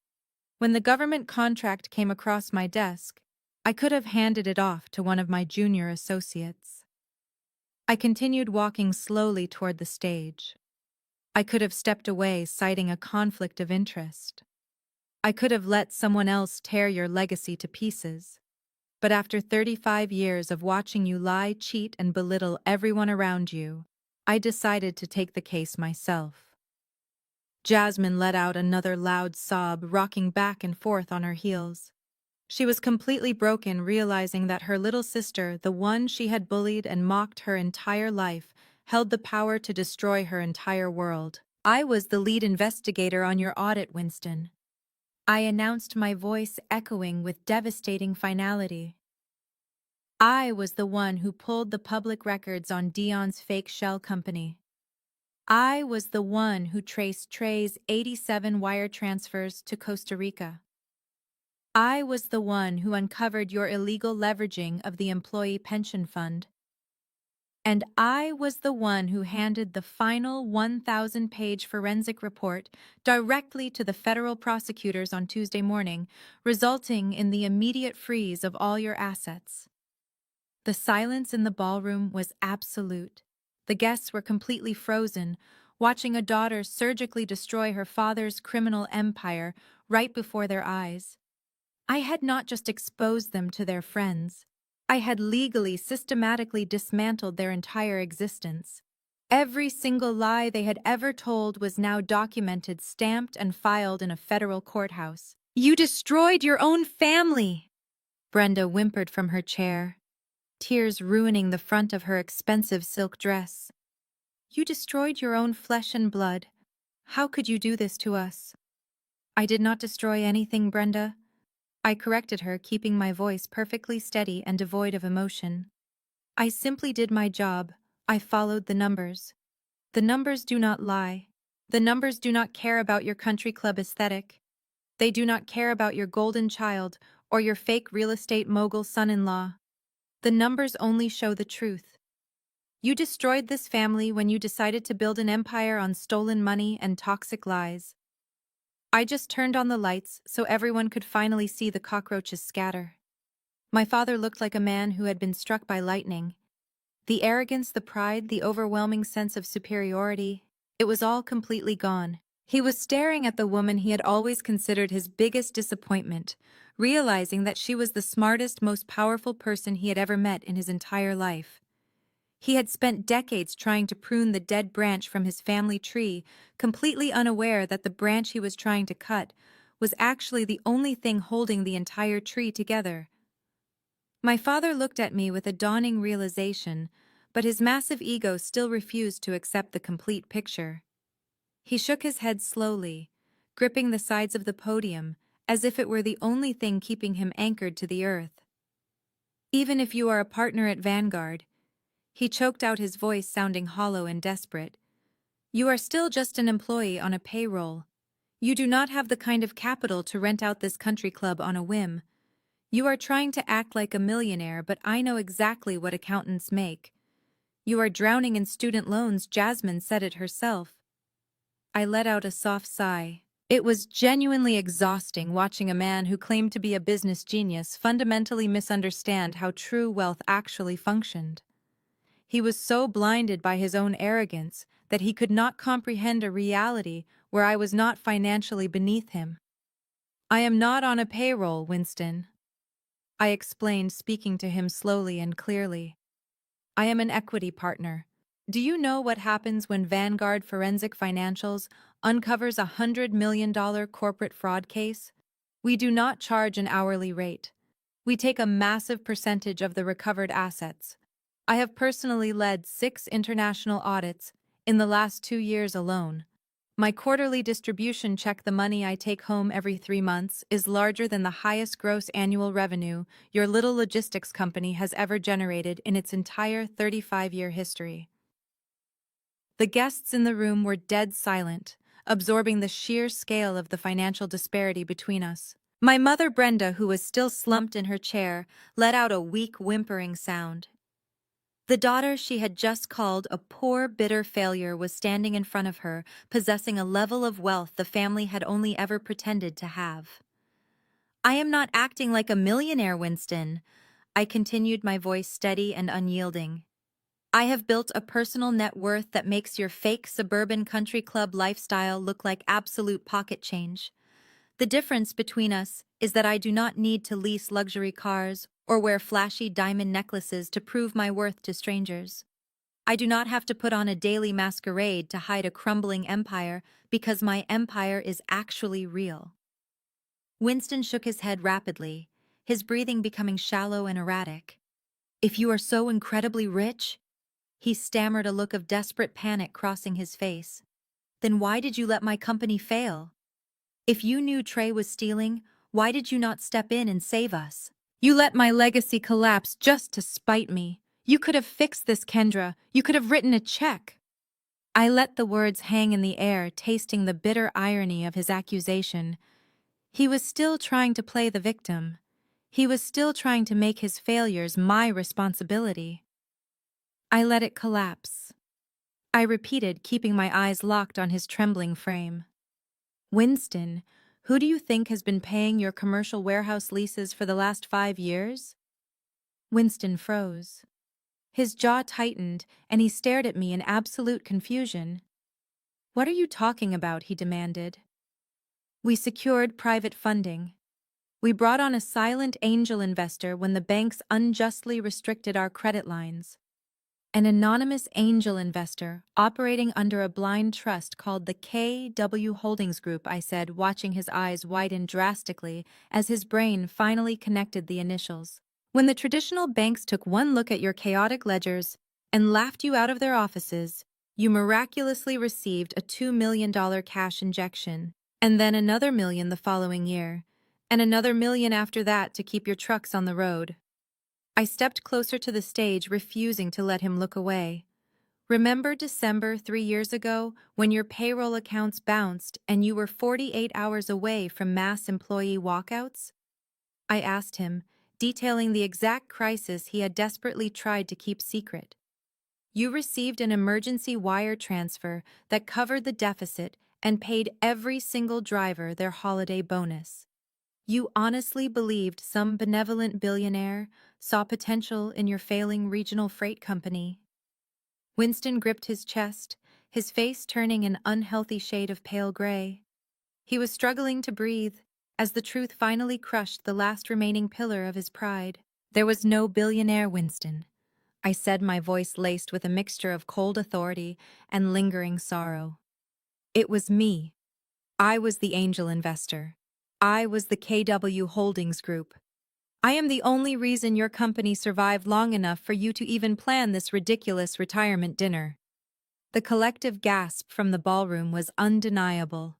Several prominent investors at the front tables physically recoiled, completely stunned by the revelation. Jasmine, who was still huddled on the floor, looked up at me with tears streaming down her face, her expression twisted in absolute disbelief. The sister she had mocked for wearing an off-the-rack dress had secretly been paying the salary that funded her entire trust fund. Dion stared at me, his mouth hanging open, realizing that the money he had been stealing actually belonged to me. I poured millions of my own hard-earned dollars into your sinking ship, I confessed, laying bare the most vulnerable part of my past for the entire room to witness. Not because your company was a good investment, it was a terrible financial decision. Any junior analyst would have told me to walk away. But I did it because I was foolish enough to believe that if I kept your precious legacy alive, you might eventually look at me the way you look at Trey. I paused, letting the heavy emotion of those wasted years settle over the crowd. I thought that if I quietly fixed your financial disasters, you would finally realize my worth. I bought you 5 extra years of this fake billionaire lifestyle, hoping that one day you would simply love me. I wanted to be your daughter Winston. I wanted to sit at the family table and feel like I belonged. My mother let out a loud, agonizing sob, burying her face in her hands. She was finally realizing the catastrophic cost of her endless cruelty. She had spent decades alienating the only person who had ever truly tried to protect them. But tonight cured me of that delusion permanently.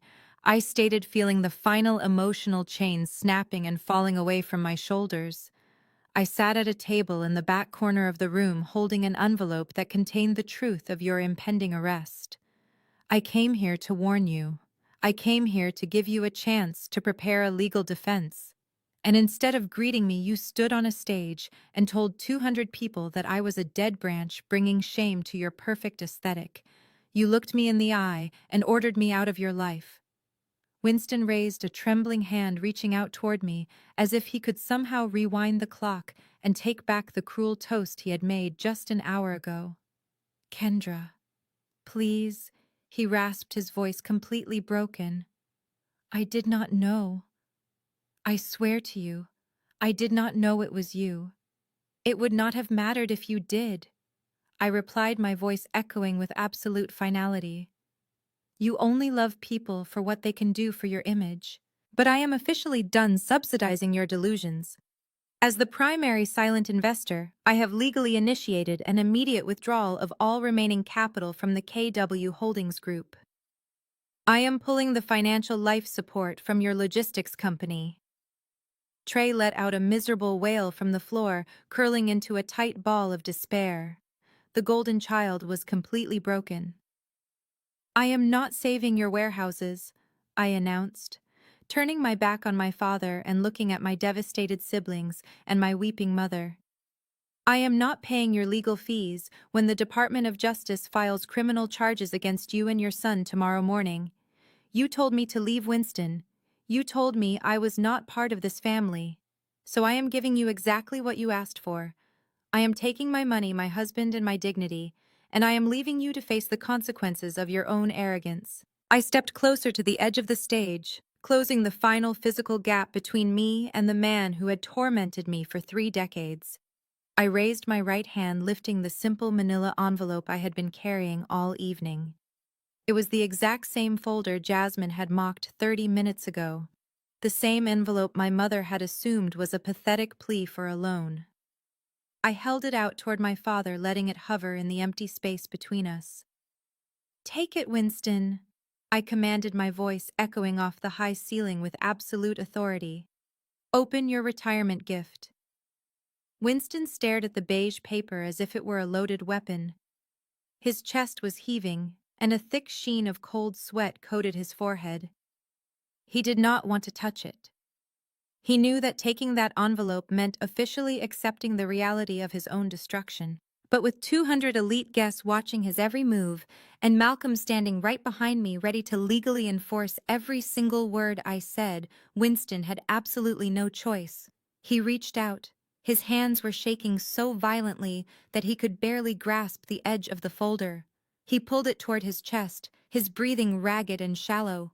Open it, I instructed again, refusing to give him a single second of mercy. Winston hooked his trembling finger under the flap and tore it open. The sound of ripping paper was incredibly loud in the dead silent ballroom.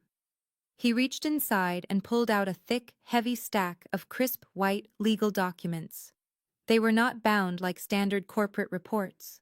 They were fastened with heavy brass brads and the top of every single page bore the unmistakable dark blue seal of the United States Department of Justice. Winston stared at the cover page, his eyes darting frantically across the bold black text. His lips parted but no sound came out. He looked like a man who had just read his own obituary. "It is not a handmade card, Winston," I said, making sure my voice carried to the wealthy investors sitting in the back row. "What you are holding in your hands is a federal subpoena demanding your immediate appearance in front of a grand jury." My father flipped to the second page, his fingers fumbling awkwardly. The color drained entirely from his face, leaving him looking like a corpse wearing a custom tuxedo. And beneath that, I continued narrating his downfall for the entire room to hear, is the formal notice of immediate asset seizure, signed by a federal judge this afternoon. It grants the government the absolute right to confiscate your bank accounts, your luxury vehicles, the deed to this logistics company, and your primary residence to satisfy the massive debts you accumulated through fraud. Winston shook his head rapidly back and forth in a state of absolute denial. "No," he whispered, the microphone picking up the desperate raspy sound. "They cannot take the house. It is in Brenda's name. The federal government does not care whose name is on the deed when the mortgage was paid with stolen corporate funds," I corrected him coldly. "They are taking the house, Winston. They are taking the lake cabin. They are taking everything you bought with dirty money." Winston flipped to the third page, and his knees visibly buckled. He stumbled backward, hitting the heavy wooden podium to keep himself from collapsing onto the floor. The papers slipped from his loose grip, scattering across the polished stage like dead leaves falling from a rotting tree. My mother let out a sharp, terrified gasp from her chair. She pushed herself up and rushed to the edge of the stage, grabbing one of the fallen papers. She stared at the dense legal jargon, her eyes widening in pure horror as she saw her husband's name printed next to a list of federal criminal codes. "The document currently resting by your expensive leather shoes is your formal indictment," I announced, my voice dropping into a dark, unyielding register.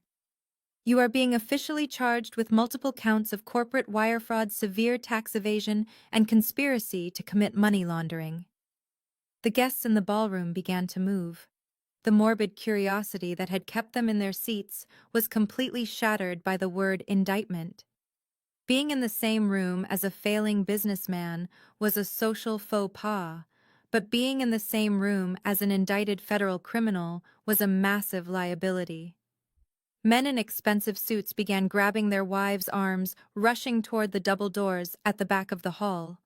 The mass exodus had officially begun. They were abandoning Winston just as quickly as they had applauded him. Trey, who was still curled on the floor, let out a high-pitched wailing sound. He crawled toward the stage, his hands scrambling across the hardwood floor until he grabbed another loose page. He saw his own name printed in bold black ink right beneath our father's. He was named as a direct co-conspirator in the international embezzlement scheme. "I am going to prison!" Trey shrieked hysterically, tearing at the collar of his shirt as if it were suddenly choking him. "They are going to lock me up. Dad, you promised you would fix it. You promised me they would not find the Costa Rica accounts." "Shut up!" Winston roared, kicking out blindly at his son. He was completely unhinged, his perfect executive mask entirely gone. He looked wild and feral, cornered by the undeniable truth of his own actions. "You thought tonight was a celebration of your legacy, Winston," I said, stepping back to stand beside Malcolm as the chaotic reality set in. "You thought you were going to walk away into a golden retirement while you left me to pick up the scraps of your affection. But this envelope is the only legacy you actually built." I looked at the scattered federal documents covering the stage. "That is your retirement gift, Winston," I told him, feeling the heavy burden of my childhood finally lift from my shoulders. "It is the absolute end of your freedom. By Monday morning, there will be federal agents waiting at the front door of your massive house. They will put you in handcuffs. They will put your golden child in handcuffs. And all of your country club friends, the people you cared about more than your own daughter, will watch it happen on the evening news." Winston dropped to his knees on the stage, surrounded by the official papers that detailed his absolute ruin. He covered his face with his hands, weeping openly in front of the empty tables and the half-eaten plates of expensive food. The empire was gone, the money was gone, and the freedom he took for granted had just been ripped from his hands. I watched him cry and I felt absolutely nothing.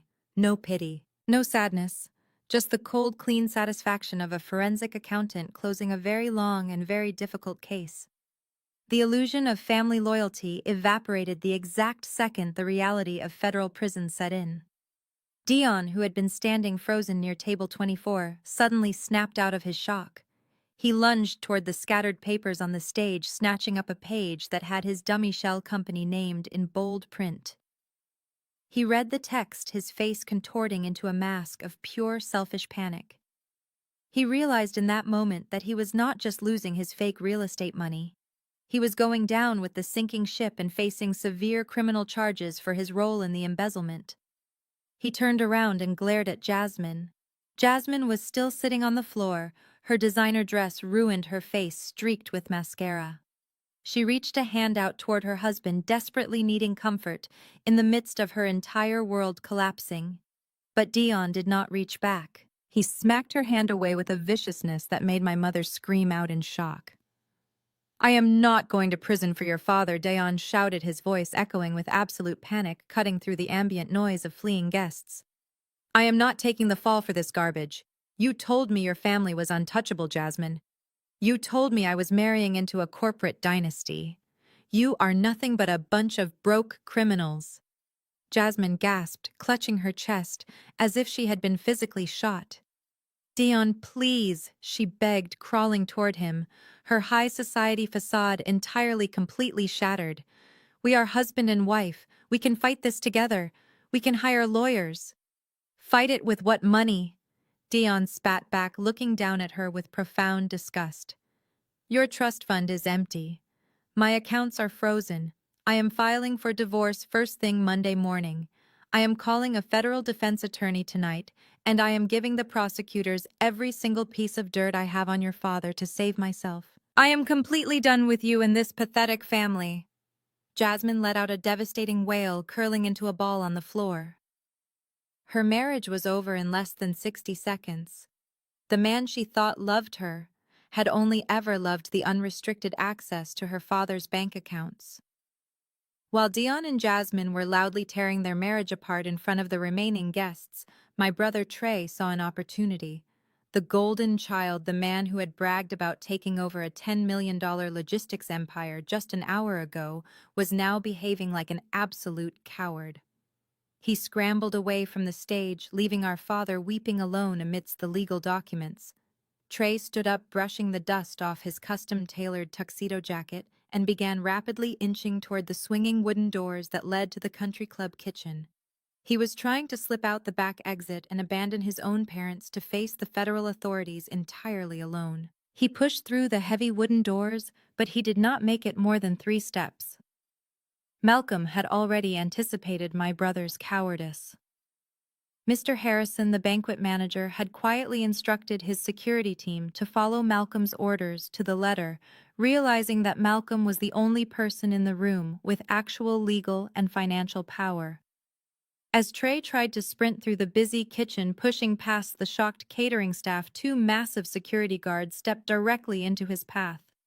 They grabbed Trey by the arms, lifting him entirely off his feet. Trey thrashed and kicked violently, knocking over a tall metal tray of expensive crystal champagne glasses. The glasses shattered loudly against the kitchen tile, a sharp crashing sound that echoed back into the main ballroom. "Let me go," Trey screamed, his voice cracking in sheer terror. "You cannot touch me. Do you know who my father is? I will have you fired. Let me go right now." One of the guards easily pinned Trey's arms behind his back, marching him right back out through the swinging doors and into the bright light of the banquet hall. Trey struggled helplessly, his feet dragging across the polished floor, his expensive shoes scuffing the wood. "He is not going anywhere," Malcolm said, his voice projecting calmly over the chaos. "The federal agents are currently en route to this location to execute the arrest warrants. If he attempts to flee the property again, feel free to restrain him physically until the authorities arrive to process him. Trey began to sob uncontrollably, sagging against the firm grip of the security guards. He was a completely broken and pathetic sight. My mother ran over to him, weeping wildly, grabbing at the guards' heavy arms and trying to pull their hands off her son. She shrieked at them, demanding they release her baby boy, but the guards ignored her entirely, standing like stone statues. I turned my attention back to the stage. Winston had watched the entire scene unfold in brutal, agonizing slow motion. He watched his son-in-law viciously abandon his oldest daughter, treating her like a diseased liability. He watched his golden child, the son he had committed federal felonies to protect, try to run away and leave him to rot in a prison cell. He watched the remaining elite guests, the local politicians and the wealthy investors, pointing at his family and whispering with absolute sheer disgust. The pristine reputation Winston had spent 35 years building at the expense of my mental health and my happiness was entirely pulverized in a matter of minutes. He had sacrificed everything for the sake of his public image, and now that image was permanently destroyed. Winston slowly pulled himself up from the floor, using the heavy wooden podium for support. His hands shook violently. He looked out at the empty tables, the abandoned half-eaten plates of prime rib, the spilled wine, and the scattered federal documents detailing his massive crimes. He let out a long, ragged breath that sounded horribly like a death rattle. His legs simply gave out beneath him. He collapsed heavily into a plush banquet chair placed near the edge of the stage, falling into it, like a puppet whose strings had just been violently cut. His arms dangled uselessly at his sides. He stared blankly ahead, completely paralyzed by the magnitude of his ruin. The bright, warm light of the crystal chandeliers beamed down on him, highlighting the deep wrinkles on his face and the hollow, empty look in his eyes. He was no longer a titan of industry. He was no longer a powerful patriarch demanding respect and obedience from his children. He was just a terrified, broke criminal waiting for the police sirens to wail in the distance. He had spent his entire life judging everyone around him, sorting people into categories of winners and losers based on their bank accounts. And now, according to his own ruthless metric, he was the biggest loser in the entire city of Atlanta. My mother abandoned her futile attempt to free Trey and rushed over to the stage, falling to her knees beside Winston's chair. She grabbed his arm, shaking him, begging him to do something to fix the nightmare. "Winston, Winston, please talk to me," Brenda cried. Her makeup smeared completely across her cheeks. "Tell me you have a hidden account. Tell me you have a lawyer who can make this go away. We cannot lose the country club membership. We cannot lose the house." But Winston did not look at her. He did not speak a single word of comfort. He just stared straight ahead into the empty void of the banquet hall. I stood beside Malcolm, feeling the cool, crisp air conditioning of the ballroom wash over me. For 35 years, I had desperately wanted to be invited to this table. I had wanted to sit with them, laugh with them, and feel the warmth of their approval. But as I looked at the wreckage of my family sitting there in the ruins of their own arrogance and greed, I realized I had been saved from a terrible fate. They were drowning in a toxic ocean of their own making, and for the first time in my life, I had absolutely no desire to throw them a life preserver. My mother stopped shaking Winston's arm. She knelt there on the floor of the stage, looking up at his blank, empty face, and finally understood that the well was completely dry. There was no secret lawyer waiting in the wings to save them. There was no hidden offshore account holding millions of dollars in reserve. The man she had worshipped for his wealth and status was nothing more than an empty shell about to be hauled away in federal handcuffs. I watched a terrifying transformation wash over my mother. It happened in the span of perhaps 10 seconds.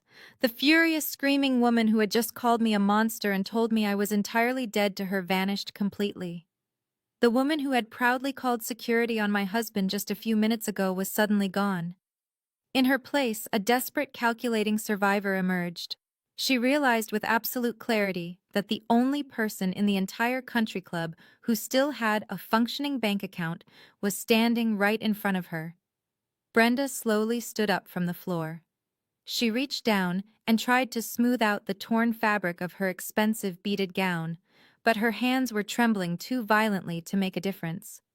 She took a hesitant step toward me and then another. Her eyes darted from my face to Malcolm's and then back to me. The harsh, arrogant lines of her face softened into a pathetic mask of manufactured maternal vulnerability. She closed the distance between us, reaching out with both hands. She grabbed my arm, her fingers digging into the fabric of my dress. Her grip was incredibly tight, but it was not the aggressive grip she had used to hold me back earlier. It was the frantic, clinging grip of a drowning woman reaching for a life raft. "Kendra, baby," she whispered, her voice trembling heavily, pitching up into a sweet, pleading tone that made my stomach turn. "You have to help us." I stared down at her hands on my arm, and then looked up into her tear-streaked face. I did not pull away immediately. I wanted to hear exactly how far she was willing to go to save herself. "You cannot let them do this to me," Brenda cried, fresh tears spilling over her eyelashes.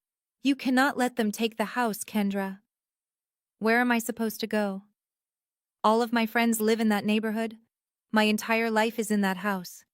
You have the money. You just said you make millions. You can hire the best defense attorneys in the country.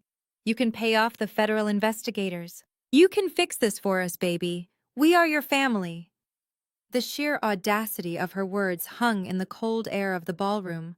She was actually asking me, the daughter she had emotionally abused and financially neglected for 35 years, to drain my own hard-earned wealth to buy her out of federal treason. I looked over at Trey, who was still sobbing while being pinned against the kitchen doors by the security guards. I looked at Jasmine, who was sitting alone on the floor, abandoned by her fraud of a husband. And then I looked back at my mother.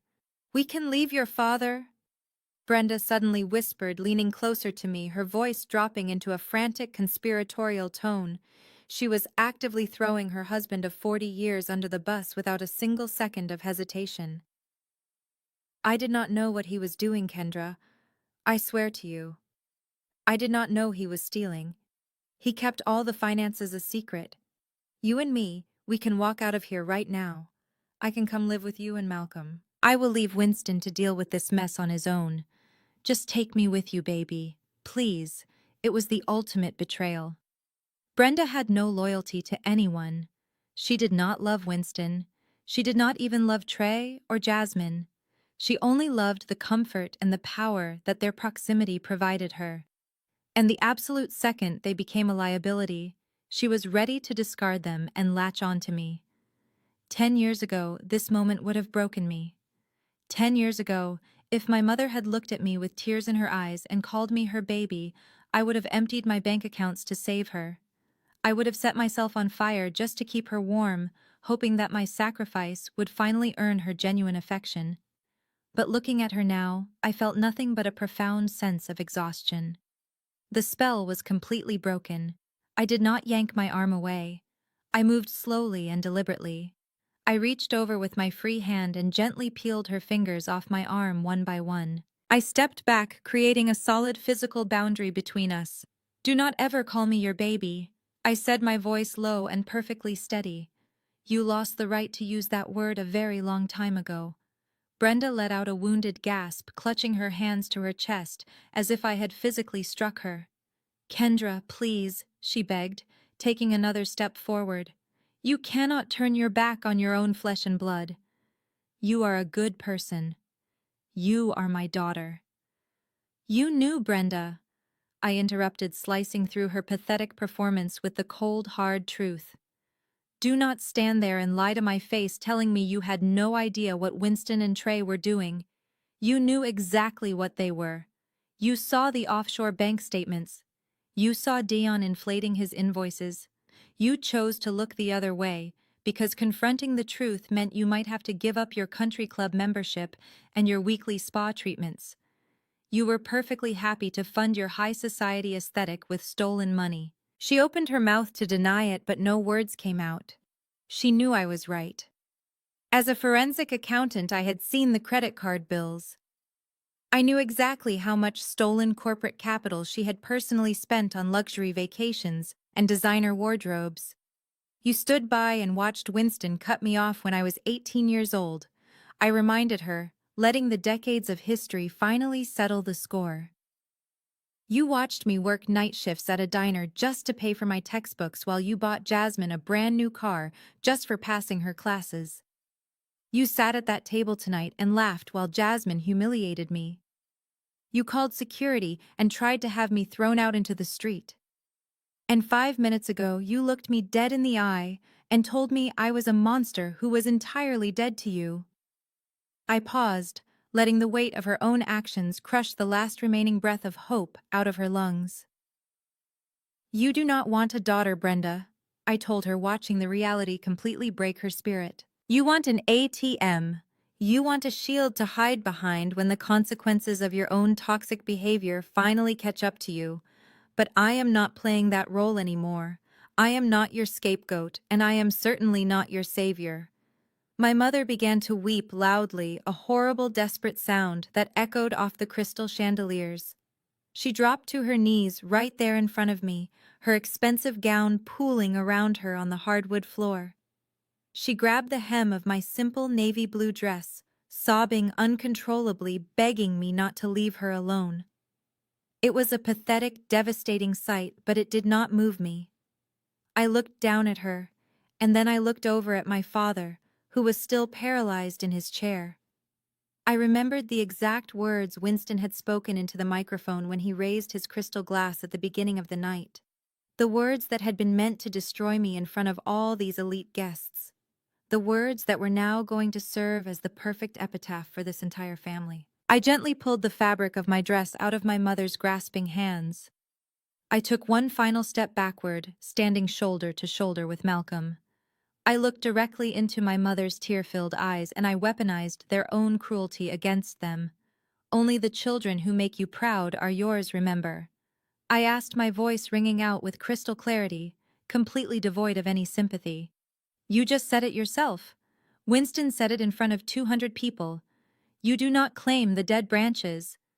Brenda shook her head frantically, holding her hands up in a desperate plea. No, Kendra. Please, we did not mean it. You ordered me to leave, I stated, delivering the final undeniable verdict. So I am leaving. I did not wait for her to respond. I did not offer her a single word of comfort or a single dollar of my money. I simply turned my back on her. I turned my back on my weeping brother, my completely ruined sister, and my paralyzed father. I left them surrounded by the scattered federal documents that detailed their absolute destruction. They had built their entire lives on a foundation of lies, and now they were going to have to live in the rubble. The heavy oak doors of the country club dining room swung shut instantly, muffling the chaotic symphony of shattered glass, frantic accusations, and my mother's hysterical sobbing. The sudden quiet of the grand marble foyer wrapped around me like a protective shield. I kept my shoulders pulled back and my spine perfectly straight, refusing to let my posture betray even a fraction of a second of doubt. For 32 years, I had been systematically conditioned to turn around.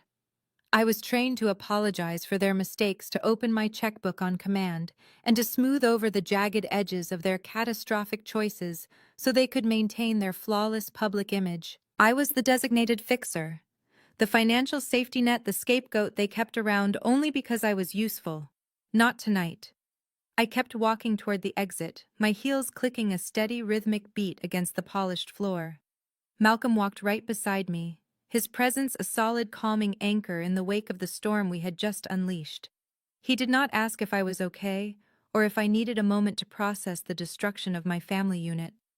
He did not ask if I wanted to go back inside to soften the blow. He simply offered his arm, and I took it, feeling the steady strength of a true equal partnership. We reached the valet stand, just as the crisp autumn wind swept across the pristine circular driveway. The cold air hit my face sharp and biting, but it felt remarkably like freedom. It swept away the suffocating scent of my mother's expensive floral perfume and the stale, suffocating stench of my father's desperate financial lies. I took a deep breath, filling my lungs completely for what felt like the first time in my entire adult life. The valet, a young man who had watched my family treat the club staff like indentured servants for a decade, brought my car around. He handed me the keys with a small, knowing smile and a highly respectful nod. He had heard the screaming echoing down the halls. Everyone in the building had. I tipped him generously, slid into the driver's seat, and started the engine. Malcolm settled into the passenger side, adjusting his suit jacket with a satisfied sigh. We drove down the winding tree-lined avenue of the exclusive club, leaving the manicured lawns and the toxic illusions of high society far behind us in the rearview mirror. My phone began to vibrate violently in my purse, lighting up the dark interior of the car, with rapid-fire texts and missed calls from my father, my mother, and Trey. I reached into my bag, pulled out the device, and calmly powered it down completely. The screen went black, cutting off their access to me forever. The silence in the car was not heavy or fraught with unsaid things. It was a comfortable, expansive quiet. I kept waiting for the familiar crushing wave of guilt to wash over me. I had been taught since childhood that choosing myself was the ultimate betrayal against the family. I expected the panicked voice in my head to tell me I had destroyed my parents, that I was a terrible daughter, that I needed to turn the car around and fix the massive financial mess I had left in that dining room. The guilt never came. I searched my heart for a shred of remorse and found absolutely nothing but clean, bright space. The dark corner where my anxiety and obligation used to live was completely empty, replaced by a profound, unshakable relief. The parasite of their relentless expectations had finally been severed. I glanced over at Malcolm as we merged onto the main highway leading back to the city. He was watching me with a look of pure, unadulterated admiration. "You did it," he said softly, his voice full of pride. "You actually cut the cord." I smiled, feeling the chronic tension drain out of my jaw and my neck for good. "I did not just cut the cord," I replied, keeping my eyes on the open road stretching out before us. "I burned the entire bridge to the ground." We drove into the bright city lights, the skyline glowing like a promise of a new life. I was no longer the family bank account. I was no longer the emotional punching bag.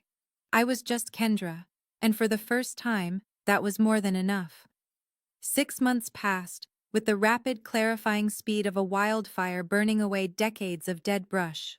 Spring arrived in the city, bringing with it a season of absolute consequence for the people who had spent their entire lives believing they were totally untouchable. I sat in my sleek corner office, sunlight streaming through the floor-to-ceiling windows, reviewing my firm's spectacular quarterly reports.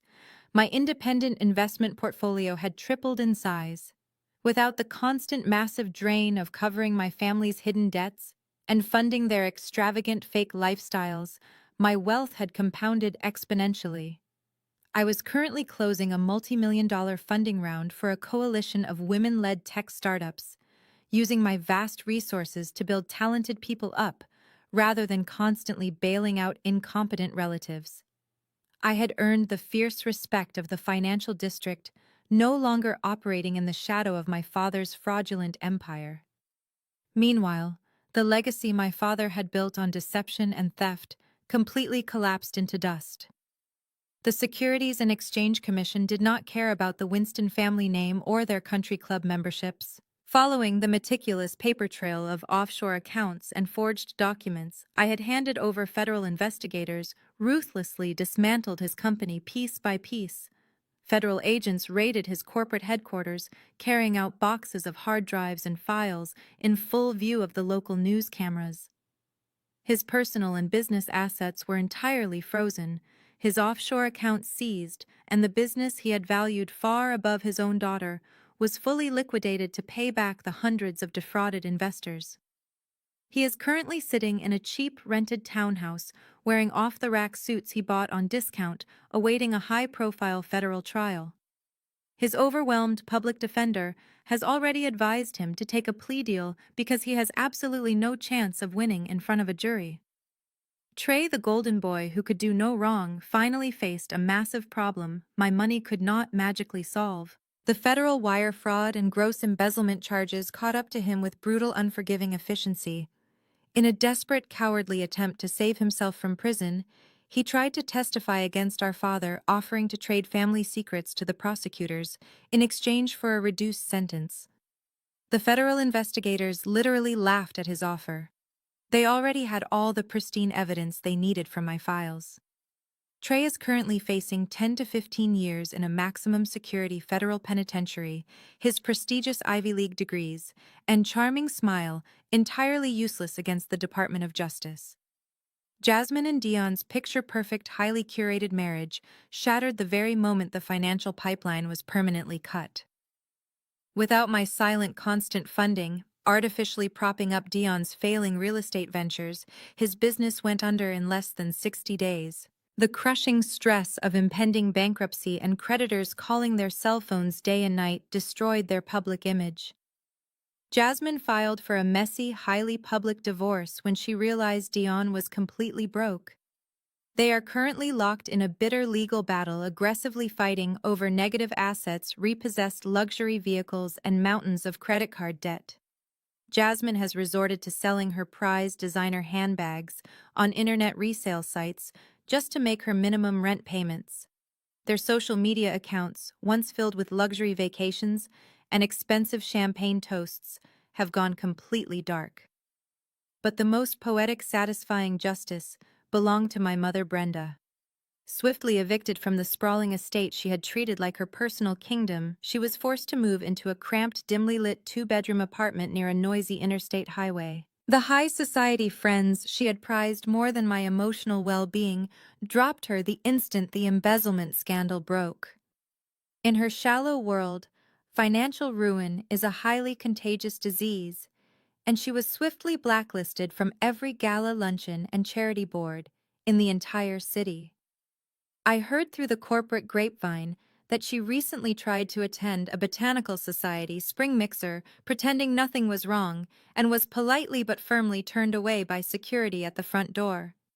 I sipped my artisanal coffee, looking at the small stack of sordid mail on my glass desk. Sitting right on top was a handwritten letter from my mother. I recognized the frantic looping cursive immediately. 6 months ago, seeing her handwriting on an envelope would have sent my heart rate skyrocketing into a full panic attack. I would have opened it with trembling hands, bracing myself for the emotional manipulation, the heavy guilt trips, and the inevitable desperate demand for cash to save them from ruin. Today, I simply picked up the unopened envelope, walked over to the corner of my office, and dropped it directly into the heavy-duty paper shredder. The machine whirred to life, rapidly slicing her desperate words into meaningless tiny strips of confetti. I turned my back on the shredder without a second thought and walked out to the glass-walled conference room where Malcolm and my elite team were waiting to pitch a highly lucrative new venture. The toxic past was dead, the financial debts were settled, and my brilliant future was entirely my own. That afternoon in the conference room felt like a definitive coronation. We closed the new venture seamlessly, marking just one of many professional and personal victories that followed my decision to permanently walk away. When I stepped out of the office building later that evening, the city felt entirely different. It was no longer a stressful battleground where I had to constantly defend my emotional boundaries and fiercely protect my bank accounts. It had become a vibrant landscape of endless possibilities. Malcolm took my hand as we walked toward our favorite neighborhood bistro. There were no frantic phone calls interrupting our dinner. There were no manufactured hysterical emergencies requiring a massive wire transfer before we even ordered dessert. There was only the quiet, steady, beautiful hum of a normal, healthy life. For the first time in my 32 years on Earth, I actually knew what true peace tasted like, and it was infinitely sweeter than any elaborate revenge I could have ever orchestrated. Later that night, we sat on the private balcony of our penthouse, wrapped in thick blankets, watching the city skyline glow against the dark sky. I rested my hands on the subtle, newly forming curve of my stomach. I was 4 months pregnant with our first child, a little girl. Years ago, the mere thought of bringing a daughter into this world would have terrified me. I used to be deeply afraid that I would subconsciously replicate the toxic, highly conditional love my mother had inflicted upon me. I was terrified I would view my child as a prop, an extension of my own ego, or a convenient tool for social climbing. But as I felt a tiny flutter against my palm, that old fear completely dissolved. I knew with absolute certainty that this baby would never know the heavy, suffocating burden of having to earn her right to exist in her own home. She would never be asked to sacrifice her happiness, her savings, or her sanity to protect a fragile family lie. The generational curse of the Winston family stops right here permanently with me. I will never look at my daughter and see a designated scapegoat or a convenient financial safety net.